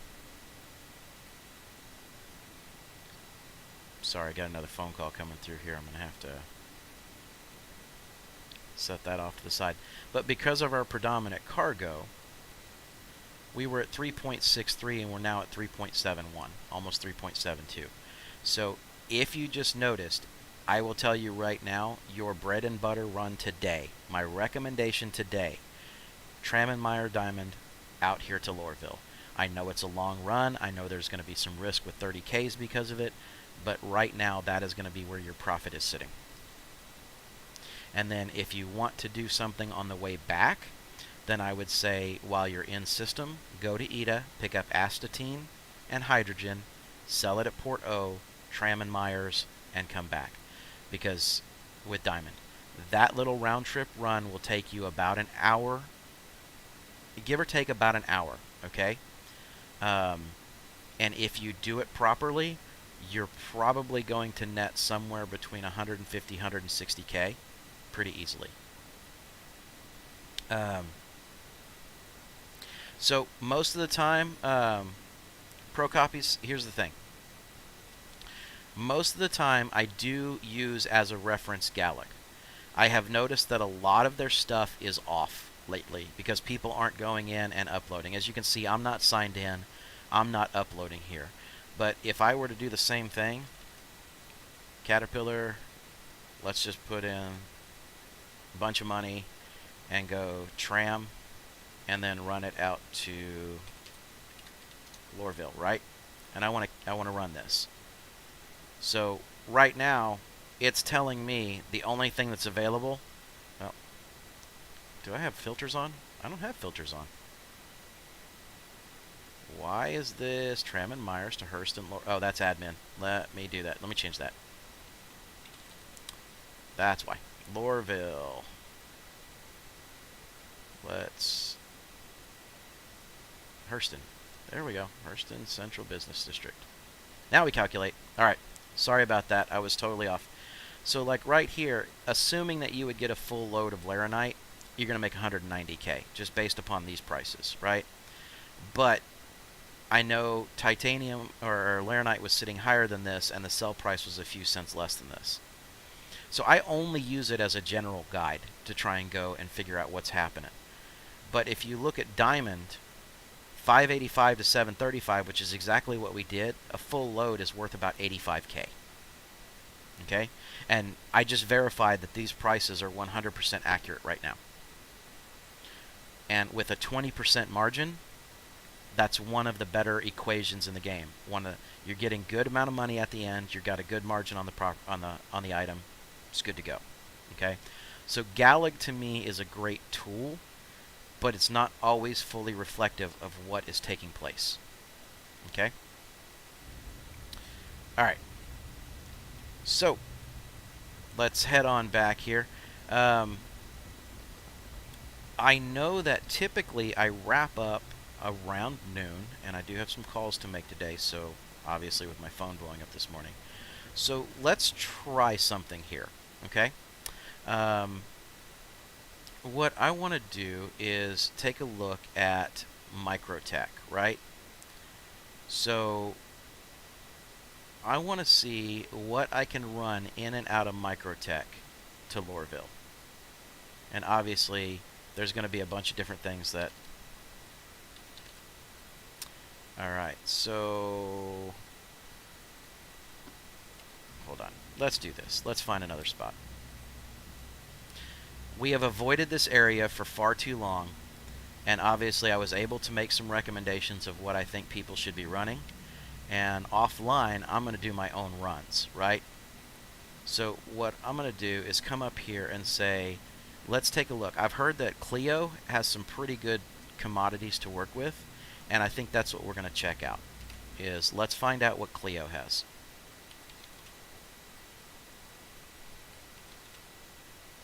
Alright, so there's a couple of research outposts. Good morning, Chris. How you doing? Alright. So they're at stems and medical supply, or agricultural supplies and medical supplies. I can't stand medical supplies, and right now stems isn't worth trying to make the run. Good margin, not going to be a great price. I don't know what my ins and outs are there. So let's check the other one, right? Well, that was McGrath. Let's check Cantil. Should be pretty much the same thing. So we're kind of in that same boat, right? So switch back over and let's check one of our other locations, right? Your turf. Let's see what we've got sitting out there.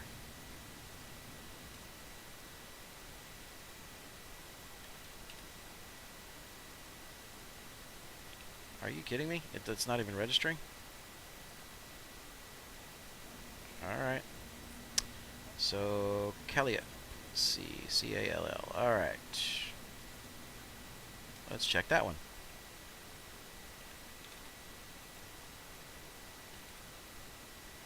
There we go. We got a couple more things sitting out here. So what I want to check is like the mining facilities that are sitting out here and see what they're running. See what they've got available to us. And again, Calliope. Let's see. There's the Shubin. Right? Absolutely nothing. So what if I kill Lorville? And let's see what we can do. So it's like, according to Galog, there is absolutely nothing that's sitting out there at any of those unless you're going to go to the research outposts. Right? And again, all we're getting here is a ton of medical supplies, which we know we can't offload. Right? Stems, which we know are going to be a pain. And I don't think 45k is worth making that kind of run just to see what we can pull on it. I'm really kind of in that realm of I'll do some other exploration with this, but I don't like what I see trade commodity wise there, which is probably the reason why a lot of people aren't making a whole ton of runs, to my knowledge, in and out of the New Babbage area and the moons that are there. So let's go see. Oh, I want out of that. Alright, we're going to head on back now, and I'll go ahead and grab the Caterpillar, and I'm going to show you the trade route that I just was telling you about a little bit ago. Nano and Medic. I think it was Medic that I was telling the trade route to. But that particular trade route where I do the Laranite and Titanium, and we'll go ahead and run a test, and I'll tell you exactly today how much that's going to be making you. And then feel free to exploit it all you want.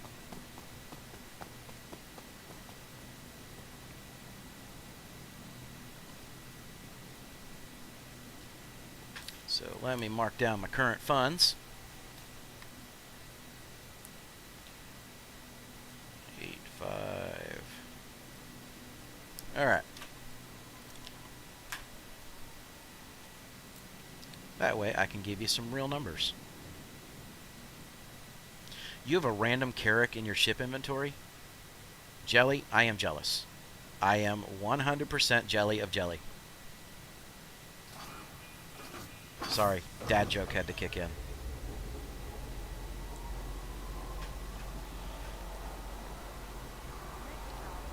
How do you just randomly get a Carrack? I mean, that's a great feature, but how do you randomly get a Carrack? Ah, there we go. That would explain a lot of it. Animus, thank you very much for that clarification. A subscriber ship of the month. They gave away a Carrack as a subscriber ship of the month. Now that's a way that you're going to make some money. I might have to go pop in my $10.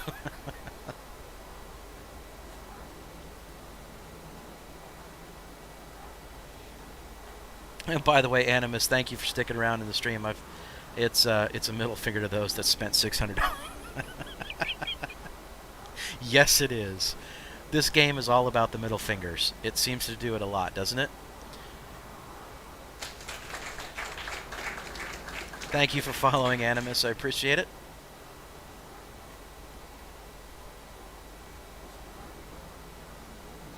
You can see my little, professional dude clapping for you. Good job. Thank you very much.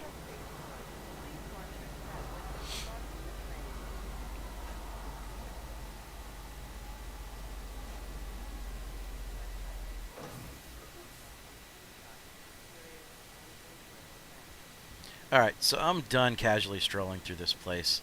Again, I want to be able to wrap this and show you guys the overall value that you can make. Now, for those of you that were here on Friday, you did get an opportunity to see the technique that I presented. For those of you that weren't, there are ways to do speed runs even if you're solo, and make sure that all your cargo ships are stored over here at this location, because the run that I'm about to show you will be insanely profitable for you if you do it. You just have to have a lot of cash reserves to pull this off, right? So my Drake Caterpillars have expired. The additional ones that bugged out on me yesterday when I was only supposed to have one. But that said, I'm going to go ahead and pull out one of them here. 4.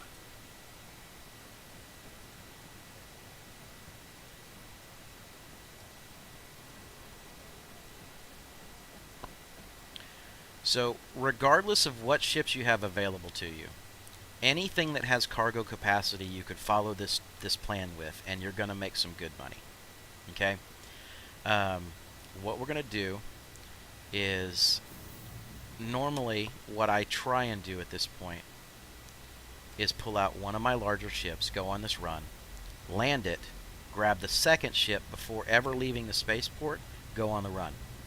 And I will go through my entire inventory of ships that have decent storage on it. Okay? And once I'm through that, that's when I make my final trip and run and catch the train into the Central Trade District.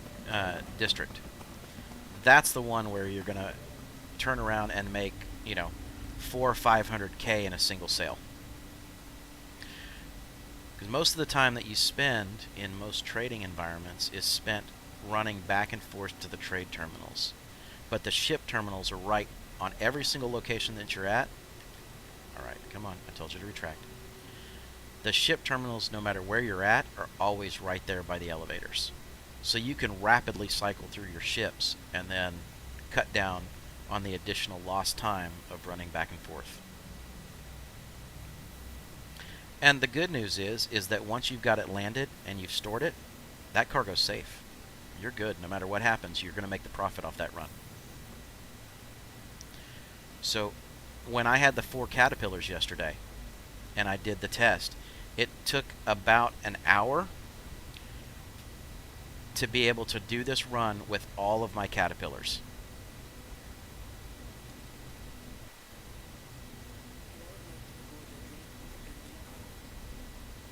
And then that way, at the end of the hour, I basically had made 428,000 in an hour in total trade with what I had available to me. Let's see if my voice attack is listening at the moment. Full launch.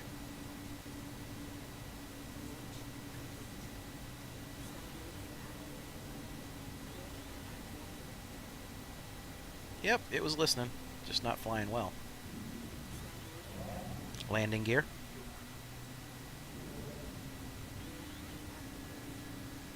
Max throttle.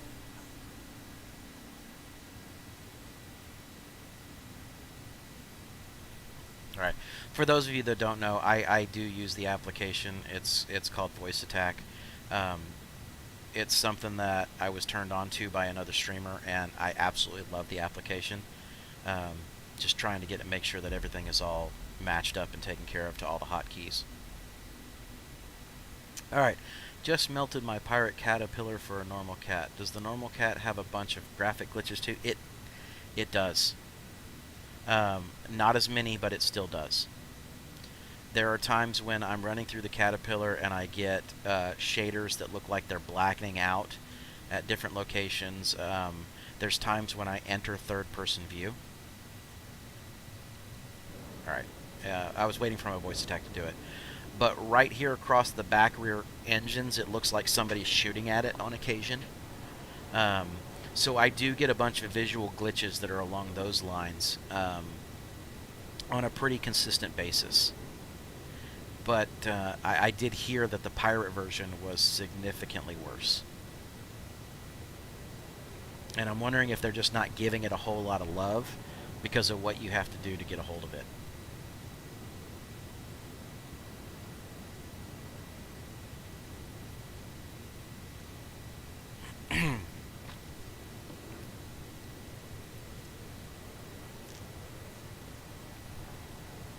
Alright, hopefully we're here pretty close to being high enough to be able to pull this off. Oh, I know what's going on. Alright, max throttle.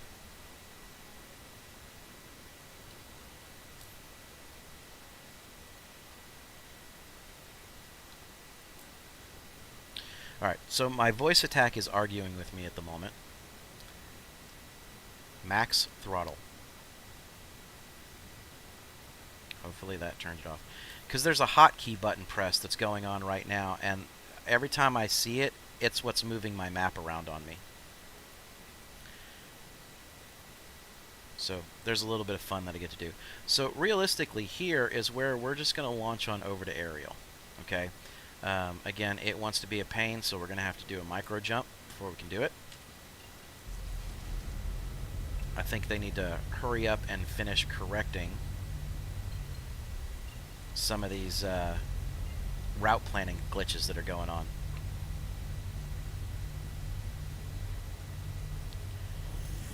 Alright, Max Robbie, or May, sorry.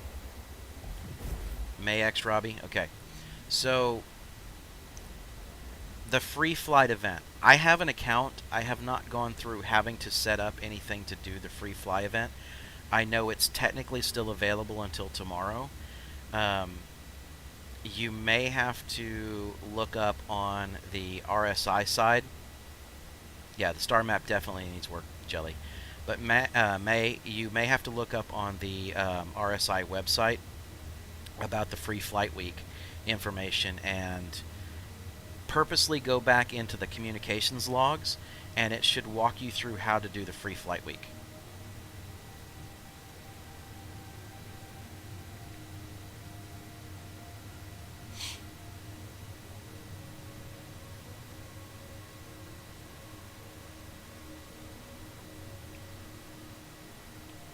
Now, the other thing, May, if you're still sticking around and haven't bolted to go do that, I will tell you, understand it is an alpha test, and they've got a lot of new people that are in the game right now, and they've got a lot of things that are going on. There is a lot of instability right now. Do not expect a finished game. Just do not expect a finished game. You know, I got to talking to you and didn't pay attention to my micro jump, which turned into a full jump to hurl L4. That about explains the day for the. That about explains things for the day.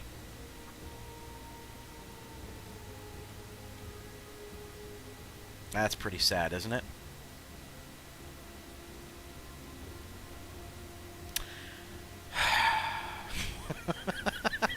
Dude, it's not your fault. Don't worry about it. I take it with a grain of salt.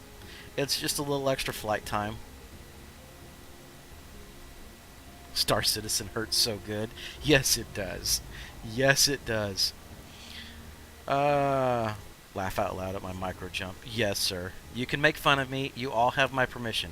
Feel free to blast me any way you want in chat right now, because that was totally an ass clown move. Alright, thank you for the follow, May. Now, well, at least we can plan the route now. Let's head on out here. I'll look for the good in something. At least I can plan a route. I just have to do a little extra flying.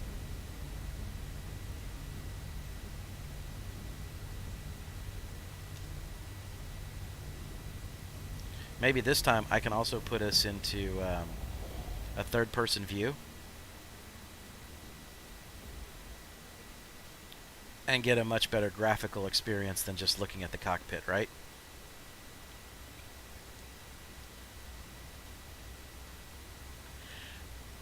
Dude, I appreciate it. We just I'm usually here to have a whole lot of fun and interact with chat. So the funny thing is like I love to answer the questions and stuff that goes on, but you know, occasionally my mind will not let me multitask for whatever reason, and this morning just seems to be abnormally bad about that. So it's kind of interesting. I'm running into some really fun scenarios at this point.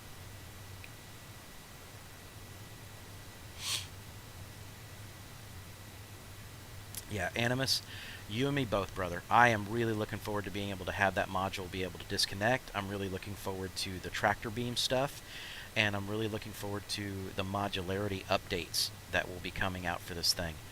I think there's going to be some really interesting uses when when people start putting all their fleets together, and there's going to be some really interesting roles that the Caterpillar is going to be able to fill once that modularity is in full support.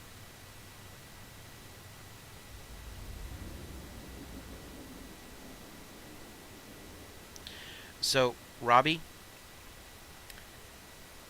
I'm going to ask you before you ever spend cent 1 on this game, okay? And I know obviously you're from EU if you're, talking about spending 45 quid, right? But if you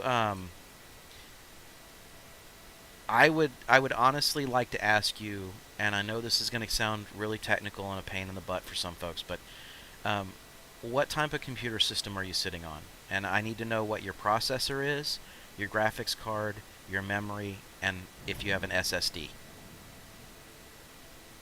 You're from Ireland? All right. Well, quid, whatever, all that. US. I don't do conversions in my head. I'm not the money guy. But welcome, welcome. I'm glad to hear that you're from Ireland. Let's see.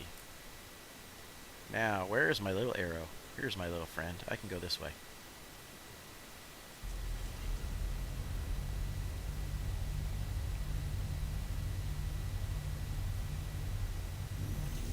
But yeah, seriously, I need to hear about what kind of PC you're actually sitting on. Because if you're not sitting on a PC that is serviceable enough to handle the game in its alpha state, then I will be the first one to tell you, do not spend a single cent on the game.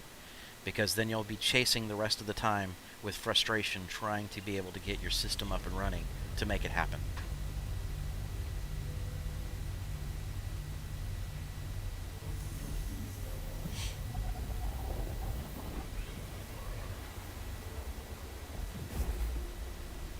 And if you really, because I see that you're on Twitch, if you want to know what I'm running, and my system runs stable, and it's also simultaneously casting back both to Twitch and YouTube at the same time, all in the same PC, my system specs are down in the tabs that are down below the screen. Okay? So that'll give you some understanding of what's sitting there.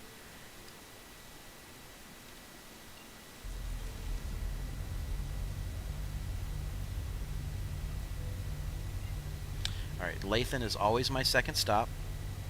Bezdek is always my first. And the reason is because Latham has better prices on titanium to purchase.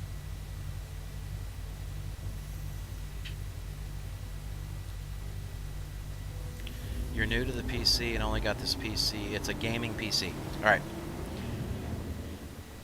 Having been in the IT industry, there's a lot of people that will slap a gaming label on something in order to be able to sell it.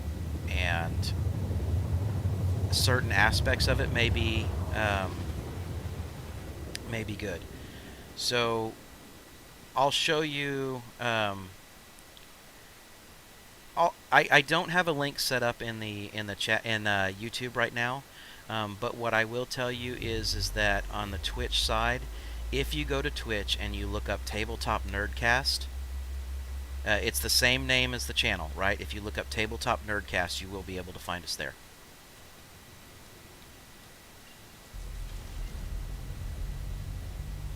Alright.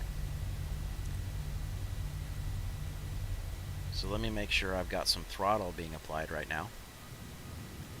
Alright. May, give me a few seconds here.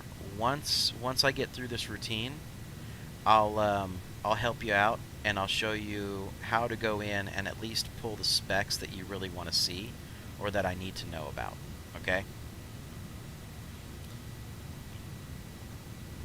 And as a matter of fact, if you're here at the end of the stream, I'll go ahead and let everybody know that that's exactly what we're going to do, because I've got about 25 minutes more of normal stream time.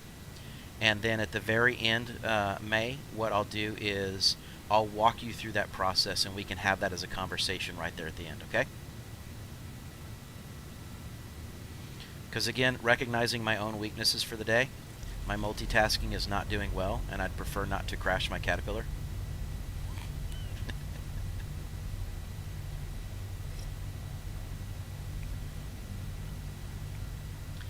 Now, also, as far as your system is concerned, Do you know if you do have an SSD? Most people usually know that pretty well right off the bat.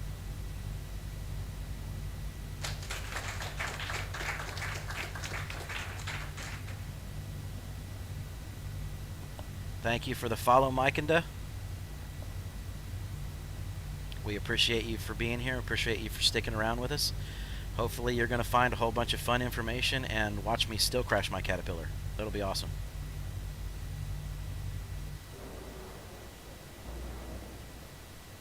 Landing gear.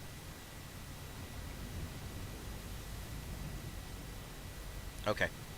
Alright, no problem. I can still walk you through that whole thing. That's not an issue whatsoever. So like right here, do you see the shader issues? It's really hard to make out. Hopefully you guys can see it on stream. But there are some shader issues that will correct as I get closer and closer to the deck here. And it's just because of the way that it's handling the darkness.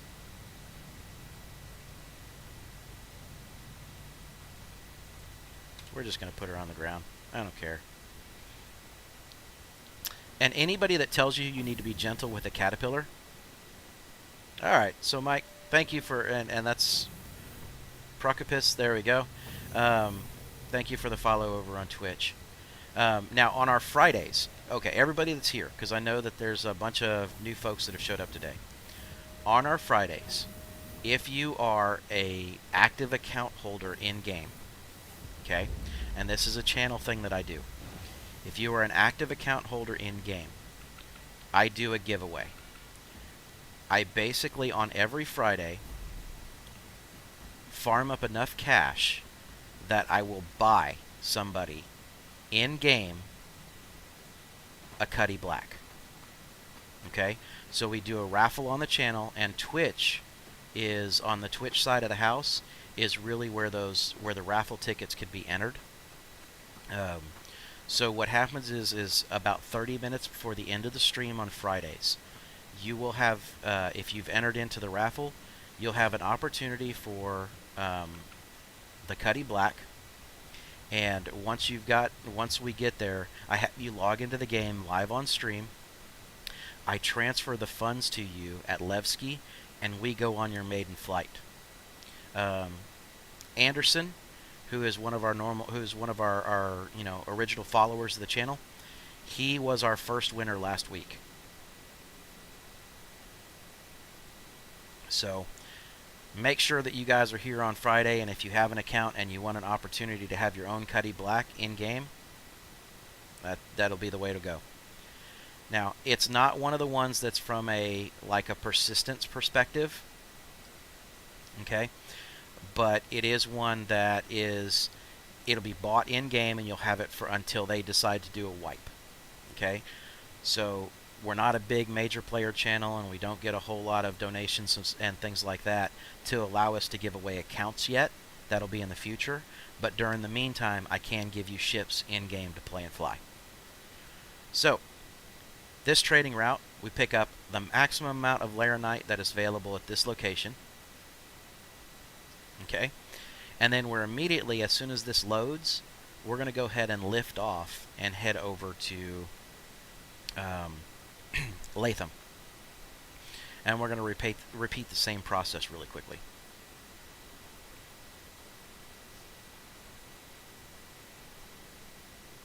And minus the jump to Hurl L4, or Hurl 4, this is a very quick way to make good cash.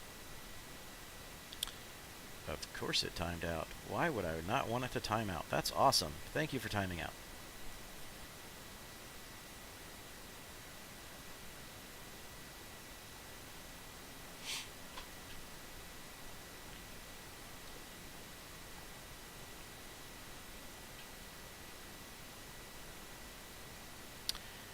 Alright, so if you run into this issue, one of the things that is usually the best bet to fix it, and I've got to wait for it to finish freaking out here, but one of the best ways to fix it is once it continuously tells you that it's going to continue to try and time out, one of my concerns is that we are possibly about to experience another 30K. Okay? Um, usually, I'll be the first one to tell you to kind of back out here and play it safe. See, like that was a full timeout. Didn't even give me anything, didn't tell me anything, didn't show me anything. Just, you don't get nothing. So when you step away from the machine, come back into it, and more often than not, it gives me the opportunity now to actually complete the transaction. And if it doesn't, then that means that what we're about to experience is a server-wide 30K here shortly.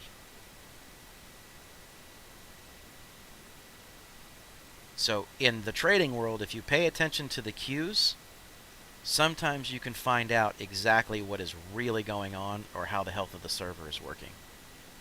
So keep that in mind. If you have to back out from a timeout on a terminal and go back to it, and it does it a second time, go ahead and bounce servers. Head to another server, because it's just you're getting dangerously close to the memory on the server getting overloaded, and you will experience a 30K pretty quickly.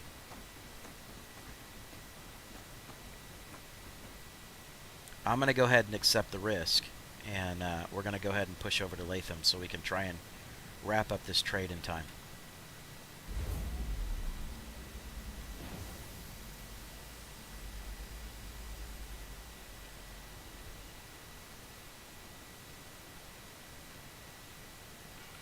Okay, come on. Take the button. There it goes. Alright. What? Alright. So obviously, Mike, what is your overall goal? Are you wanting the most money, or are you just wanting to make steady money?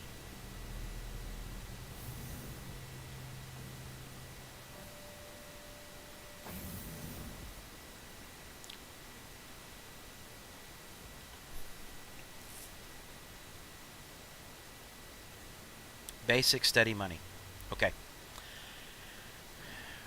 Over on Daymar, and this is in the Crusader area. Over on Daymar, go to Bountiful Harvest Hydroponics. Okay. Pick up the entire cargo with the Freelancer Max. Pick up the entire cargo of distilled spirits. Okay, you want 120 SCU of distilled spirits. Fly it over to HUR-L4, sell it, grab scrap, run the scrap back to Port Olisar. Keep doing that entire routine over and over and over again. That round trip from the Freelancer Max is about 22 to 23K profit. And it's just it's a steady earner that you can do 3 to 4 times an hour. So even in a Freelancer Max, without much risk whatsoever, you're going to make a butt ton of money over time. And it's steady. There is almost no way for you to really mess that run up. There's Besdick. Whoa, come on. Stop rotating, please. There we go. Alright. Yeah, controls are getting a little wonky. We're going to have a 30K sometime soon. But we're going to go ahead and replot this and get ourselves to Lathan.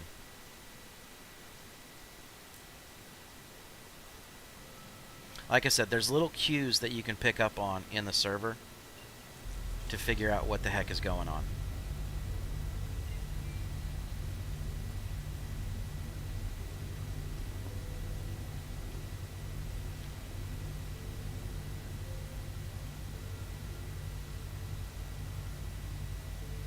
And we're coming in too fast. Lovely. Gotta love it. Alright, let's go back up higher. Okay, let me read what we got going on here. Yeah, obviously, you know, that's pretty much what seems to be the goal for everybody, is just farm money, buy ships, right? Laranite to Grim. That works, but if you want another one that's a good steady earner, the Diamond off of Tram Myers to Grim Hex does work, and it does work pretty well. It's not the same as if you're running to Lorville, but you do make a good chunk of change off of it. But yeah, pricing has been really, really iffy with what's gone on with the servers lately in Free Flight Week. Alright, so I'm going to cut my speed, and now I'm going to see if I can find...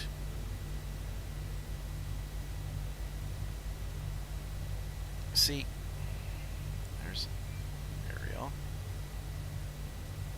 Where in the hell?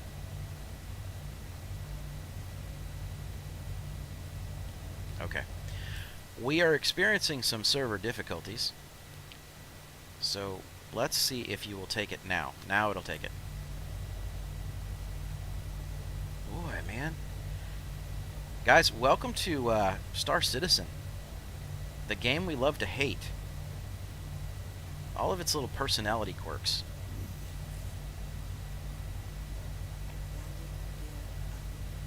So now it's going to let us make our jump.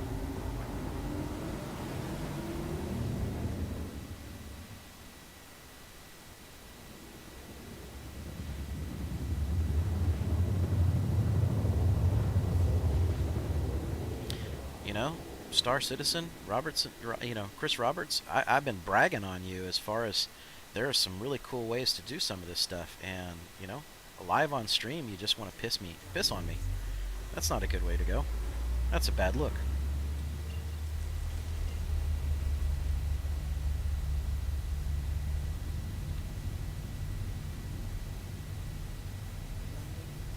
Let's get ourselves lined up here and good to go, and then we will go ahead and enter that view. Okay.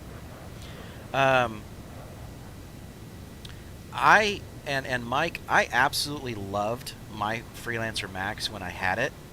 I ended up melting it down and going to the Prospector because I wanted a ship that, regardless of any server resets, that I can immediately go out and make a lot of money on.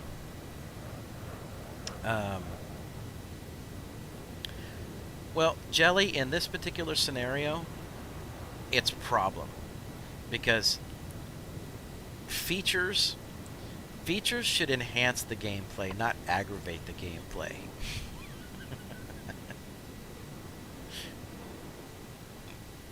Excuse me here.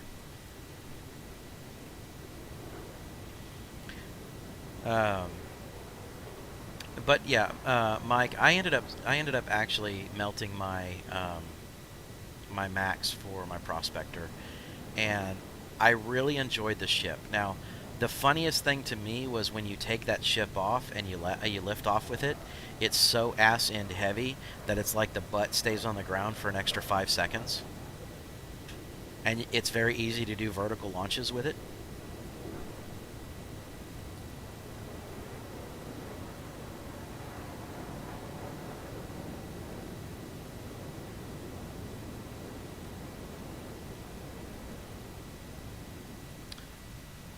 It's an adventure running trade with 1 million on board and hoping the server won't crash.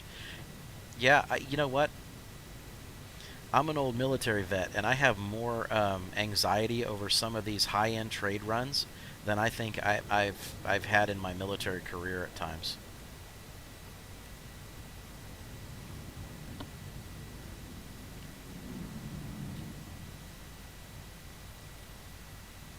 Yes, y'all saw it. Wasn't paying attention. I bumped into the crates. Again, make fun of me. Have fun with it. I've got a good sense of humor about it.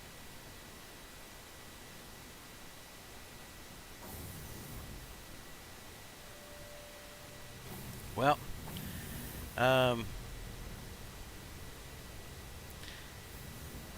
I take it, Mike, you're an old Marine.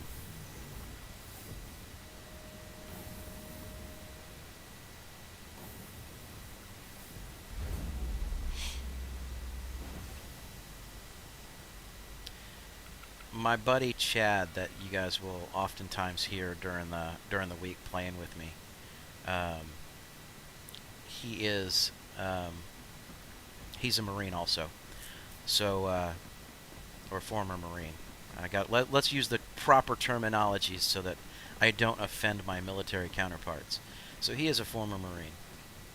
I myself am medically retired Army.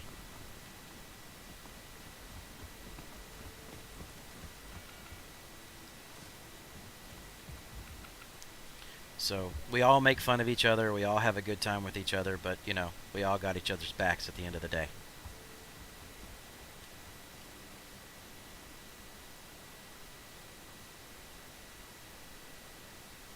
Come on, Terminal. I know you want to do it. Show me the ship. There it is. Okay. So here at the second location, so Lathan is always my second stop, right? What I'll usually do is I'll go ahead and top off with the rest of the Laranite. So on a good run, I'll have somewhere in the neighborhood of around 150 SCU of Laranite on board. Okay?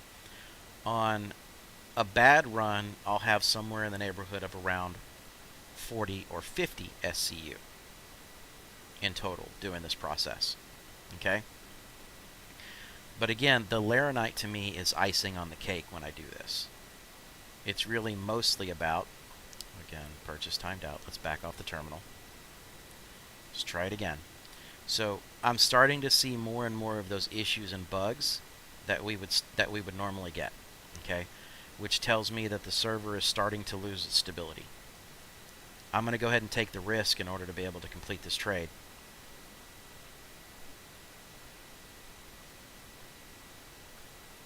But if you know that you're really in a situation that's like this, and you already have cargo on board, one of my best advices that I can give you is make a beeline for space. Get yourself about 14 or 15K up above the planet service. Go log out in your bed. And then log back in on another server. It'll make you... You'll have to fly from the center of Stanton to your location again. But it's much more viable in order to protect your cargo. So you're seeing it right now. I mean, this has taken forever and a day just to even load at this point. Did it take it? That's twice.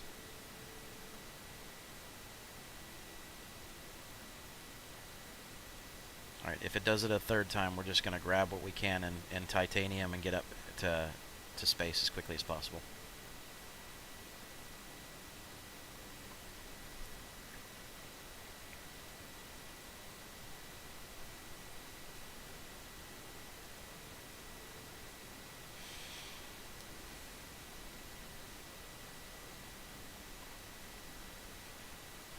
Don't know why they do this.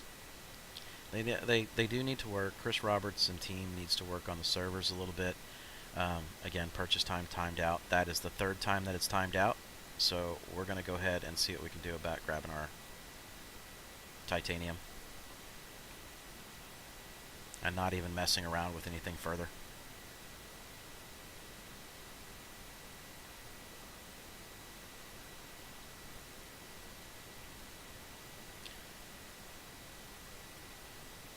This is the effect that is happening with traders in Star Citizen during Free Flight Week and Fleet Week. Really can be a frustrating scenario.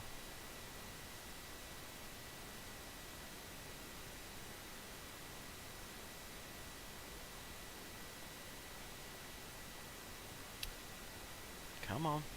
You can do it, Terminal. Tell me something.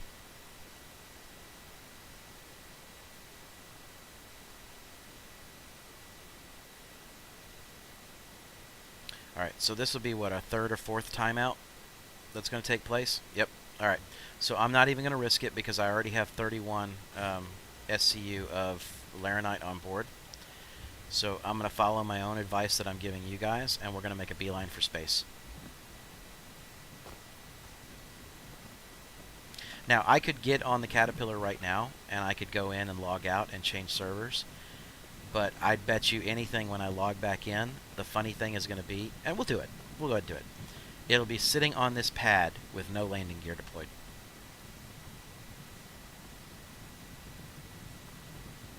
Because I don't think they fixed that feature.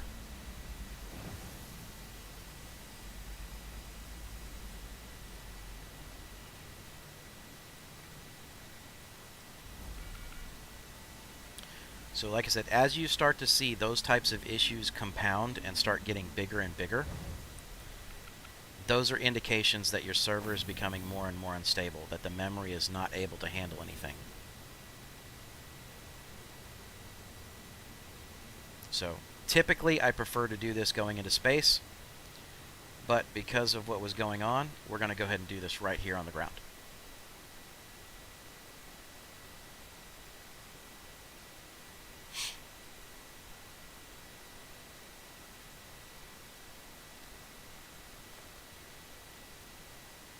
We will go ahead and select the most stable and the best, which is usually the most recent server that's up.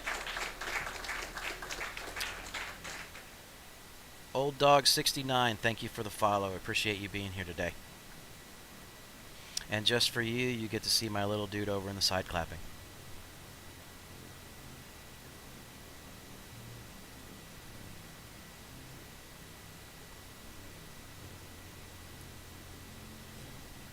Alright, so anybody want to take any bets on whether or not the Caterpillar is sitting on the pad with no landing gear deployed?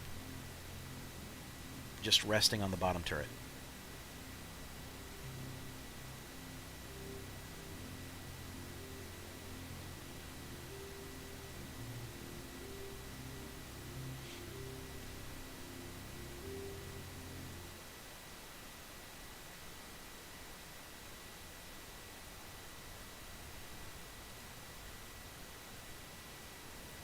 Because we're going to find out.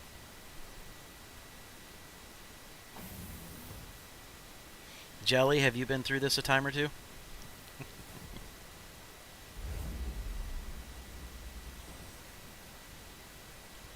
It's elevated like it. Yep, sitting right on the turret. No landing gear. We're going to sneak out from underneath this. But look, we have no rendering either.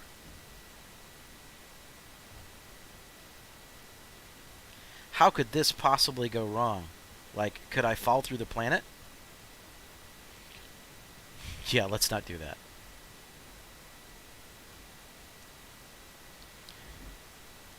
Yay for Star Citizen.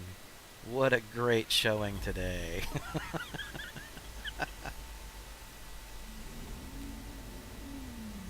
Is it sad when you can call that?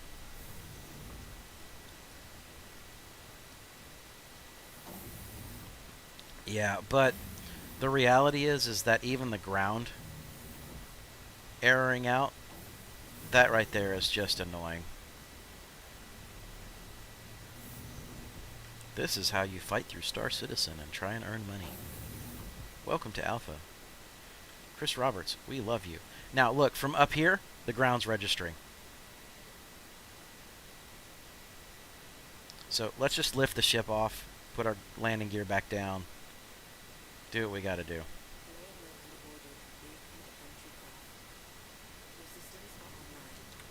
Let's put our landing gear down. Sometime today. There we go. Alright. Now let's get it back on the deck. Now let's do this again. Xanagear, welcome. And one anonymous dingo, welcome to the stream. Hello, hello. Glad you're here today. The trading terminals are not bugged, Animus. I was at them just a little bit ago, and they worked just perfectly fine on being able to sell material, and I did not try and load from them, but they did work.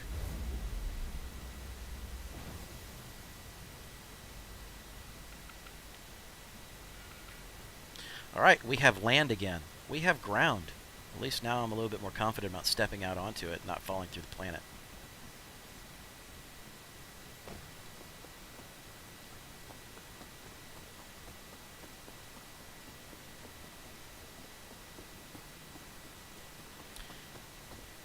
You know, I'm gonna be like a bull in a china shop here, and I'm going to force my way through this damn trade, even though it's going to take us past normal stream time. Just because I want to get it done now.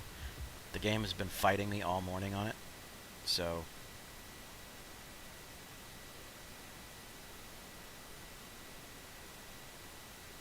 There we go. Come on, you can do it. You can show it to me. I know you want to.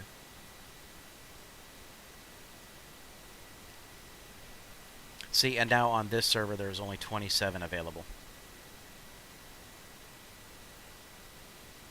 But you're just now getting invested in Elite Dangerous in a complete turmoil. Alright, so the upside is, let's just kind of go through that. One anonymous. Alright. Here's the thing. Obviously, you have time for game time, right? Elite Dangerous has a whole bunch of functionality and things that you can do. It's a finished game. You're going to run into less bugs. I think that the ceiling of what this game can be is significantly higher, but it is an alpha test. Now, to put your mind at a little bit of ease, if you wanted to get into it, you could get into it with a very minimalistic environment. There's our timeout. Great.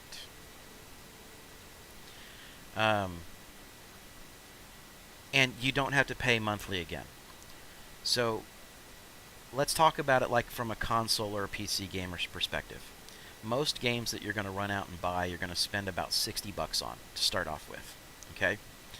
And in this case, you can get a basic ship for about $45 if you decide to do it. And you don't have to put in a monthly subscription on this game. It's once you have it, you have it. Okay, that's all there is to it. You can put a subscription in and get some enhanced features, but again, of course, here is our terminal, and we're going to time out again. So we are starting to run into more and more mounting issues today, guys, and this is going to run really, really late with some of these issues that's happening. It just let us buy the Laranite, but for whatever reason, it's freaking out on some of this other stuff.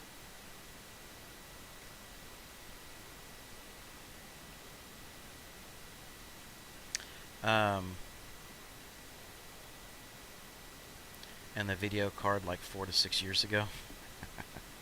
Alright. So guys, I'm going to tell you what. I think what I'm going to do is, because of what's happening with the trade terminals right now, we're in a situation where I think the overall servers are starting to become more and more unstable, which means we're going to run into some problems. Okay? I'm going to take what I have. This is not what I recommend. I'm going to take what I have and I'm going to fly this out, and I'm going to go ahead and get it to Everest Harbor so that I can immediately land. And then, May, are you still on?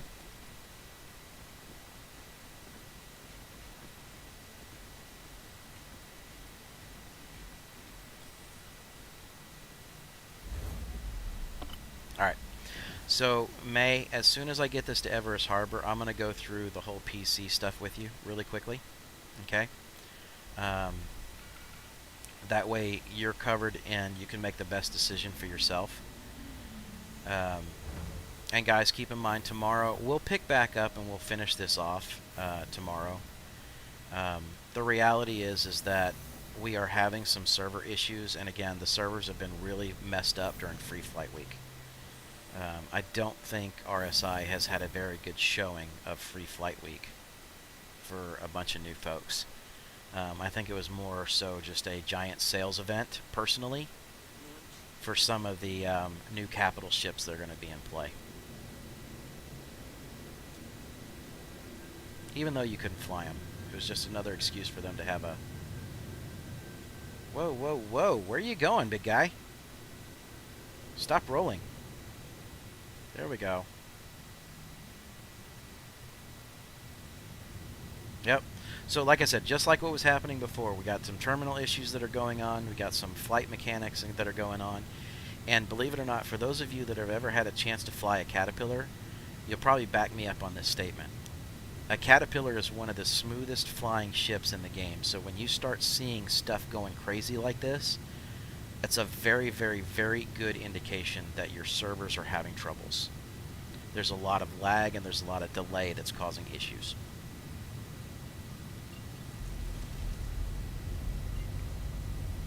So Aberdeen, you're going to get my micro jump today.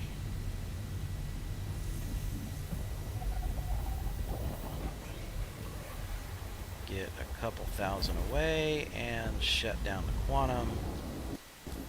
And we're heading to Everest Harbor because it's a little bit easier to get in there and get landed than it is at Lorville. And I know we're about to run into problems. And I want to at least protect what cargo I do have sitting in here.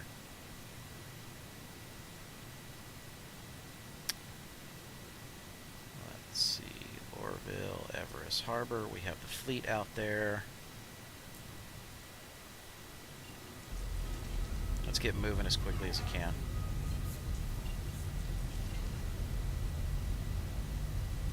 The Cat is like a Cadillac.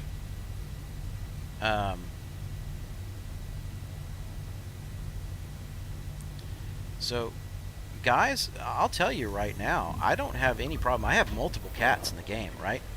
I don't have any problem. There's going to be some times where if you guys want to jump in and I'm on, let me put my actual username here. Feel free to send me friend requests, right?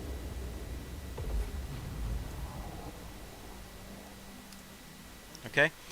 If you send a friend request to that in-game, I'll put you on my friends list, and what we can do is if you ever want an opportunity to fly any of the ships that I do own, I'd be more than happy to pull out a cat, let you run it, let you play, you know.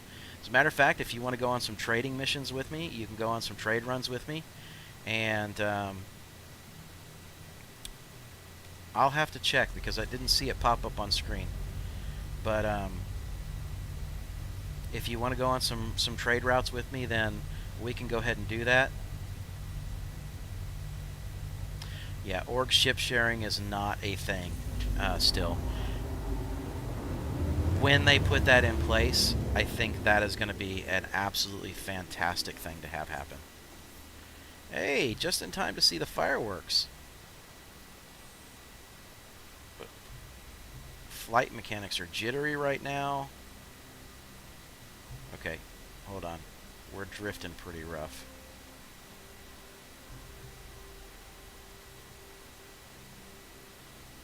Let me get a landing spot. This server it's about to crash.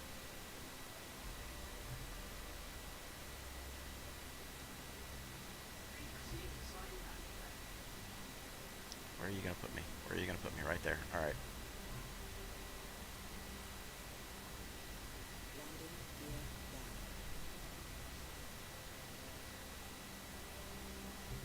You're not getting any emails back. Did you when you created it, did you go through and have to do the what's it called? They send you like a secondary email that has a account code authorization on there. If you haven't done that, May, then that could be part of your issue that you're running into.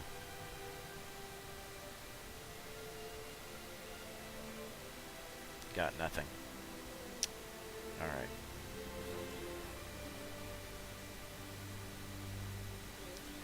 Also wondering if there might be some issues that are... Oh, I'm upside down. That sucks. Can we... Nope, we're going to land upside down. That sucked balls. I give up. Day's over. I quit. Wow. I cannot believe that crap that I pulled that routine off. Right? So let's shift that and back the fuck out while we can.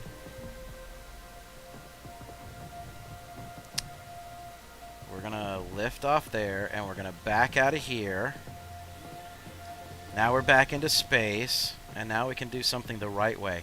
Style points. Who else have you ever watched that could land a ship upside down, right? Alright. I'm just more worried about getting this sucker on the ground than I am about anything else right now. Even upside down. Alright.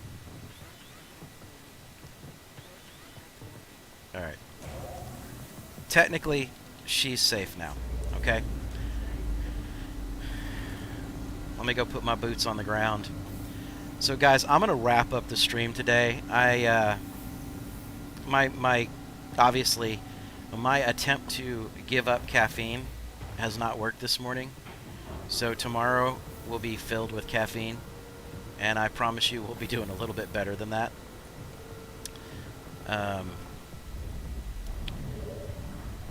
So, May, I'm going to take you through some stuff here really quickly. As soon as I step off of this ladder. Alright, I'm good now. Alright, so guys, I appreciate it. If y'all want to stick around and see how to figure out how to get your computer specs, then that's fine. But, May, follow me on this one, okay? Basically, what you want to do is you're going to want to go into, and I think you're probably on Windows 10 like most everybody else. If you don't have it already set up, go into the little search down below and go to your control panel. Okay? This is one way that you can do this. Alright? Go into your system, and then right here you're going to see one that says System Itself. Alright? Click on it. Now, for everybody else that wants to chime in, because you have Task Manager, I'll show him that way in a little bit. I'm just simply going to go back into... This is going to tell you very quickly, like, what kind of processor you have sitting there, how much RAM you have sitting on your in your system. So, what are those? What's that information? What type of processor and how much RAM do you have?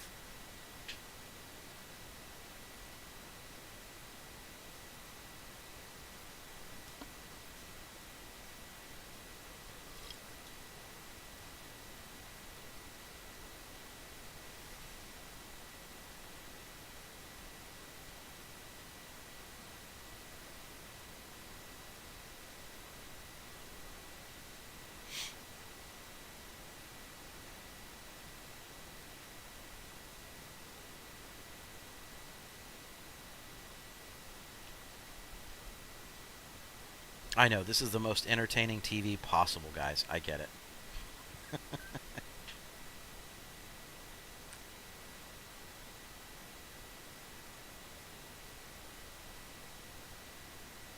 You're on a Ryzen 3 3200. Okay, so you're fine with that, with the Radeon Vega graphics.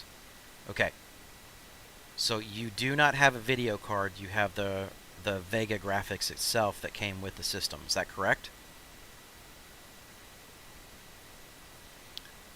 And the way I want you to tell is to come over here.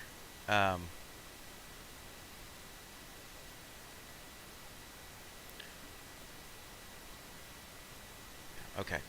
Go into your device manager, and underneath your display adapters,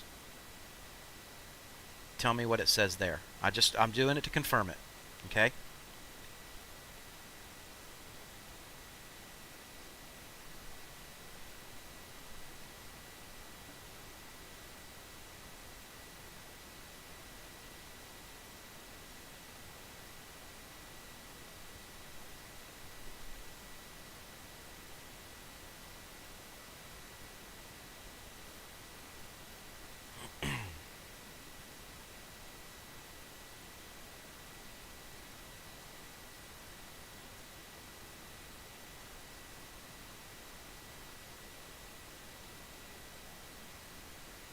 Does it still say Vega graphics under display adapters?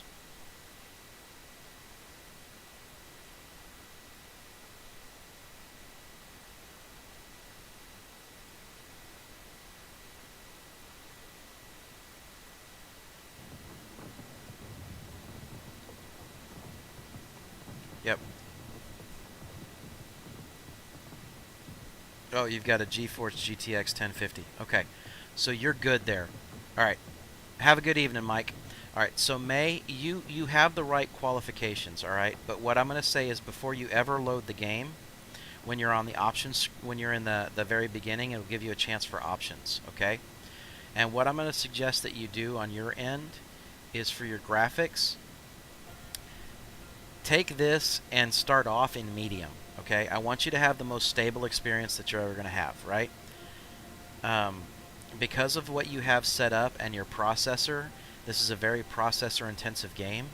Take your graphics down to medium, okay? And then you may have to turn your VSync off. All right? And on top of that, turn your film grain off. If you do that, you set this to medium, you turn your VSync off, and you put your film grain to no, you're going to be significantly more stable when you first start playing the game. Okay? You'll see a lot less disconnects because your processor is trying to make up for those times that your graphics card is fully tied down with trying to process and render. Okay? So it will work. It eventually will work for you. I promise you that. If you have to go do an account reset really quickly, go back in and let's just go ahead and exit the menu, right?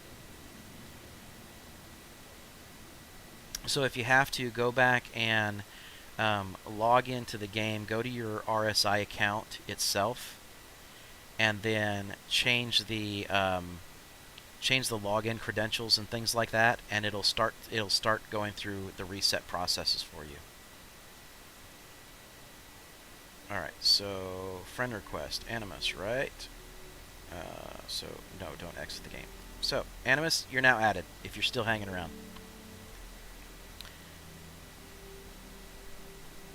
All right, so if I'm under here, I should be able to go to the official site. And once you get in under your account, you know, obviously at this point in time, you're going to be able to do things where you can go into your settings and you can start changing stuff. You can start changing your login credentials and things like that. So once you go through that, it should start sending you the emails. Now, also, depending on who you're with on your email side, check your spam folders, because a lot of times I did get things from RSI in my spam folder. Okay? So that's the best advice I can get you, and let me know. I'll be back on tomorrow a little bit afternoon, so it'll be about 1 o'clock or so my local time. And guys, I'll tell you, I will see you tomorrow. I appreciate you for being here. So May, if you're still having issues and you need something, shoot me an IM or a direct message through Twitch. I will see it through Twitch, and I'll respond directly through there. Okay?